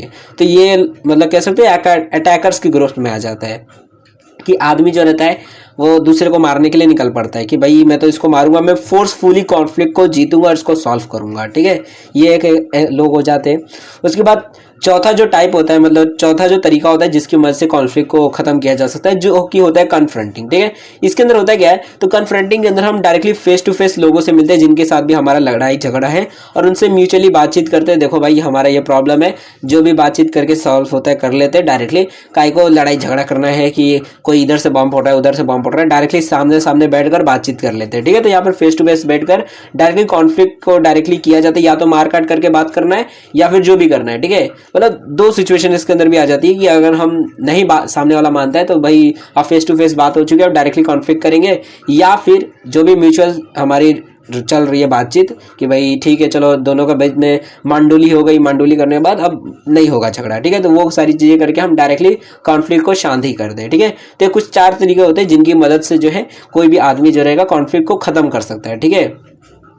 तो मतलब कॉन्फ्लिक्ट नहीं रोक सकते हम लोग, मतलब होने से भी रोक सकते हैं और चाहे तो इसको खत्म भी कर सकते हैं, ठीक है। कॉन्फ्लिक्ट को करने के बाद खत्म भी कर सकते हैं, ठीक है। तो यहाँ पर हम नेक्स्ट लिखा है कि देखो जो अभी ये जो ऊपर हमने अभी 4 मतलब देखे थे, ये जो 4 तरीके की स्ट्रैटेजीज जो है कॉन्फ्लिक्ट को खत्म करने के लिए उसके साथ उसको हैंडल करने के लिए, तो उनको अगर देखोगे तो उनको कुछ ग्रुप्स में डिवाइड किया जा सकता है कि अगर हम उन स्ट्रैटेजीज को इस्तेमाल करते हैं तो उसकी वजह से अगर आप देखोगे तो क्या क्या इफेक्ट पड़ने वाला है, ठीक है। अगर आप देखोगे तो अगर आप इनमें से कुछ स्ट्रेटेजीज को इस्तेमाल करोगे तो उससे एक सिचुएशन बनेगी जिसे कहा जाता है विन लूज सिचुएशन, ठीक है।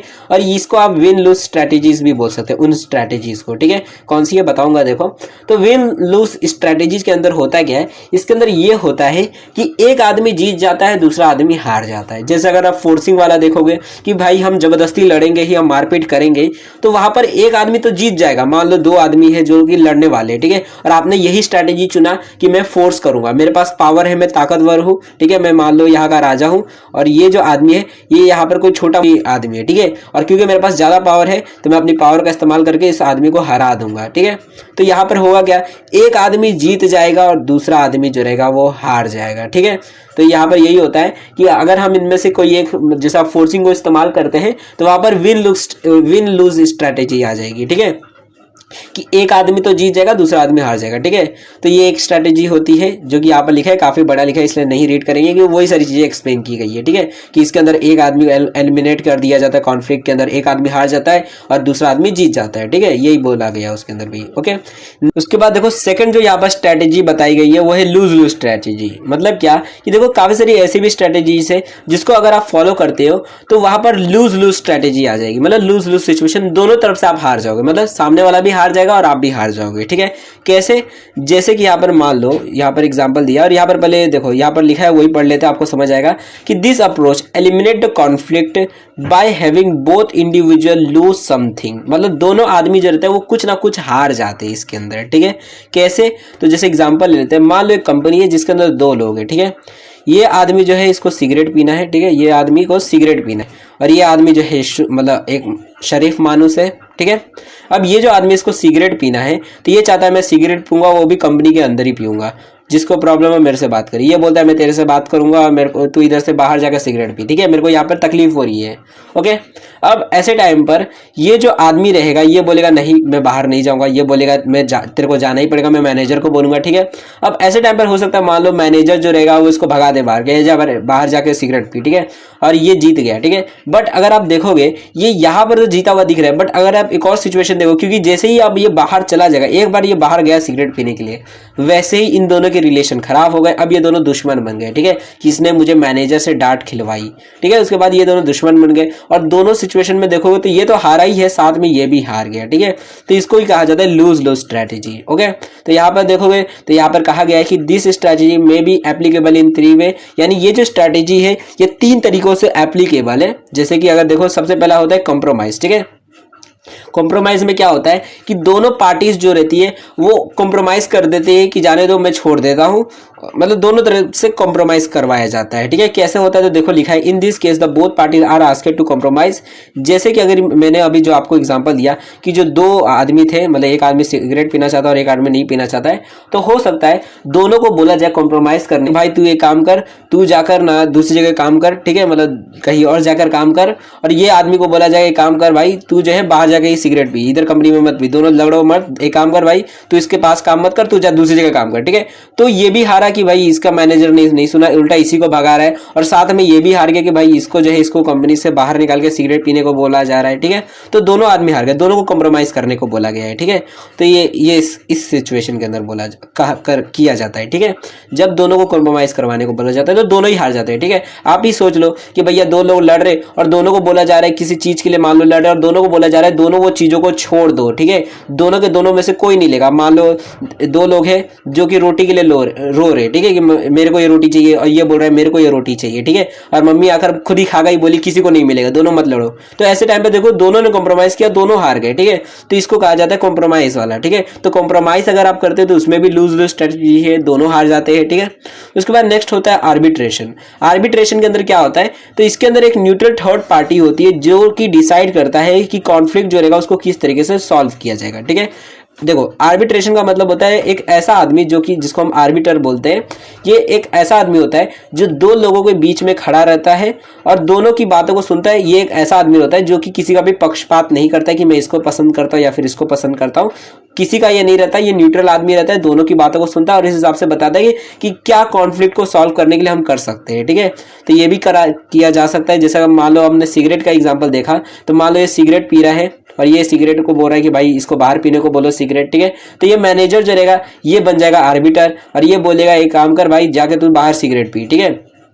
तो आर्बिट्रेशन के अंदर देखोगे तो इसके अंदर भी फिर वही सिचुएशन आ रही है कि इसको बोल तो दिया बाहर सिगरेट पीने के लिए, लेकिन जैसे ही ये बाहर सिगरेट पीने के लिए चला जाएगा वैसे ही इसके साथ अब इसके खराब रिलेशन हो जाएंगे। मतलब क्या, ये एम्प्लॉय अब इसको नफरत करेगा, इसका दुश्मन बन जाएगा, और दोनों के दोनों देखोगे तो ये तो लूज हुआ, ये तो हारा ही, ये भी हार जाएगा। ठीक है, तो यहाँ पर भी लूज लूज मतलब सिचुएशन आ जाती है। ठीक है, उसके बाद नेक्स्ट होता है एक रूल्स एंड रेगुलेशंस वाला। ठीक है, अब इसके अंदर होता क्या है, एक कभी कभार क्या होता है कि कुछ चीजें होती है जो रूल्स एंड रेगुलेशंस के अंडर में आती है, जिसके वजह से भी लूज लूज सिचुएशंस आ सकते हैं। देखो लिखा है कि following general rules and regulation can also resolve a conflict which may lead to lose lose situation. ठीक है, कि इनकी वजह से भी मतलब हम कॉन्फ्लिक्ट को शांत कर सकते हैं, लेकिन उसकी वजह से भी लूज लूज सिचुएशन आ जाएगी। जैसा अभी मैंने आपको बताया कि ये जो दो लोग थे, जो कि एक आदमी सिगरेट पीना चाहता है और मैनेजर बीच में मान लो बोल रहा है। ठीक है, तो मैनेजर है, ये मान लो ये मैनेजर है। अब मैनेजर ने बोला भाई कंपनी के रूल से बाहर ही सिगरेट पी सकते हैं, कंपनी के अंदर सिगरेट पीना मना है। तो ऐसे टाइम पर ये बाहर तो चला जाएगा, लेकिन फिर वही बात हो गई, इसके साथ दुश्मनी हो जाएगी। तो यहाँ पर भी लूज लूज सिचुएशंस आ जाएगी। ठीक है, तो यही प्रॉब्लम है यहाँ पर। ओके, तो ये आपको समझ आ गया होगा यहाँ पर कि रूल्स एंड रेगुलेशंस के हिसाब से भी जो है, अगर मान लो आप रूल्स को फॉलो नहीं करते हो, सामने वाला आपको बोलता है भाई रूल्स को फॉलो कर, और आप फॉलो नहीं करते हो, तो उस टाइम पर जो है आपको जबरदस्ती रूल को फॉलो करवाया जाएगा। आप रूल को फॉलो करोगे, आप हार जाओगे उस टाइम पर, लेकिन साथ में ये भी आदमी हार जाएगा, क्योंकि इससे आपकी मतलब अनबन हो जाएगी। ठीक है, हमेशा के लिए। ठीक है, हमेशा के लिए दुश्मनी हो जाएगी, तो लूज लूज सिचुएशन ही हो जाती है। उसके बाद एक थर्ड होता है जो कि अच्छा सिचुएशन माना जाता है, जो कि होता है विन विन स्ट्रैटेजी। ठीक है, यहाँ पर होता क्या है कि यहाँ पर दोनों पार्टीज जीत जाती है, दोनों पार्टी में से किसी का भी घाटा नहीं होता है। ठीक है, यहाँ पर लिखा है the basic purpose of win win strategy is to resolve the problem and not to shift the blame on other. मतलब क्या, कि यहाँ पर जो दो पार्टीज होती है, दोनों के दोनों ही जीत जाते हैं, किसी को कोई भी मतलब खतरा नहीं होता, किसी को कोई प्रॉब्लम नहीं होती, दोनों के दोनों जीत जाते हैं। ठीक है, तो the following issues are solve in this approach. जैसे कि अगर मान लो कि अब दो लोगों बीच में झगड़ा है किसी चीज के ऊपर। ठीक है, कोई भी प्रॉब्लम हो सकती है, कोई भी मिसअंडरस्टैंडिंग है, दोनों किसी चीज के ऊपर झगड़ रहे। मान लो ये बोल रहा है तूने मेरी बहन को छेड़ा है, ये बोल रहा है मैंने नहीं छेड़ा। ठीक है, दोनों इसी चीज के ऊपर लड़ रहे। ठीक है, जो भी ये प्रॉब्लम है उसके लिए लड़ रहे। ओके, अब होगा क्या कि अगर ये चाहते हैं कि ये दोनों जो है इस प्रॉब्लम को, इस कॉन्फ्लिक्ट को शांत करें, तो उसके लिए क्या करना पड़ेगा, दोनों बैठकर अपने आप को, अपने जो भी वीक पॉइंट्स उसको सुनेंगे। ठीक है, listening to all weak points, ये सारी चीजें करेंगे। डिफाइन द बेसिक इशू, ढूंढेंगे कि भैया प्रॉब्लम क्या है। उसके बाद create a atmosphere of trust among all involve. ठीक है, दोनों के बीच में मतलब ट्रस्ट आ जाए, ये सारी चीजों करने के लिए वो अपनी बहन को बुलाएंगे, पूछेगा हाँ भाई इसी ने किया था कि नहीं किया था, कि किसी और ने किया था, ये सारी चीजें करेंगे। ये भी बोलेगा हाँ बताओ तुम, मैंने किया था कि नहीं किया था। एक ट्रस्ट का माहौल पैदा करेंगे ताकि सामने वाला ट्रस्ट कर पाए कि हाँ भाई ये सच बोल रहा है। ठीक है, ये सारी चीजें करेंगे। उसके बाद क्या करेंगे, तो उसके बाद नेक्स्ट ये करेंगे हम लोग, उसके बाद ये कर सकते हैं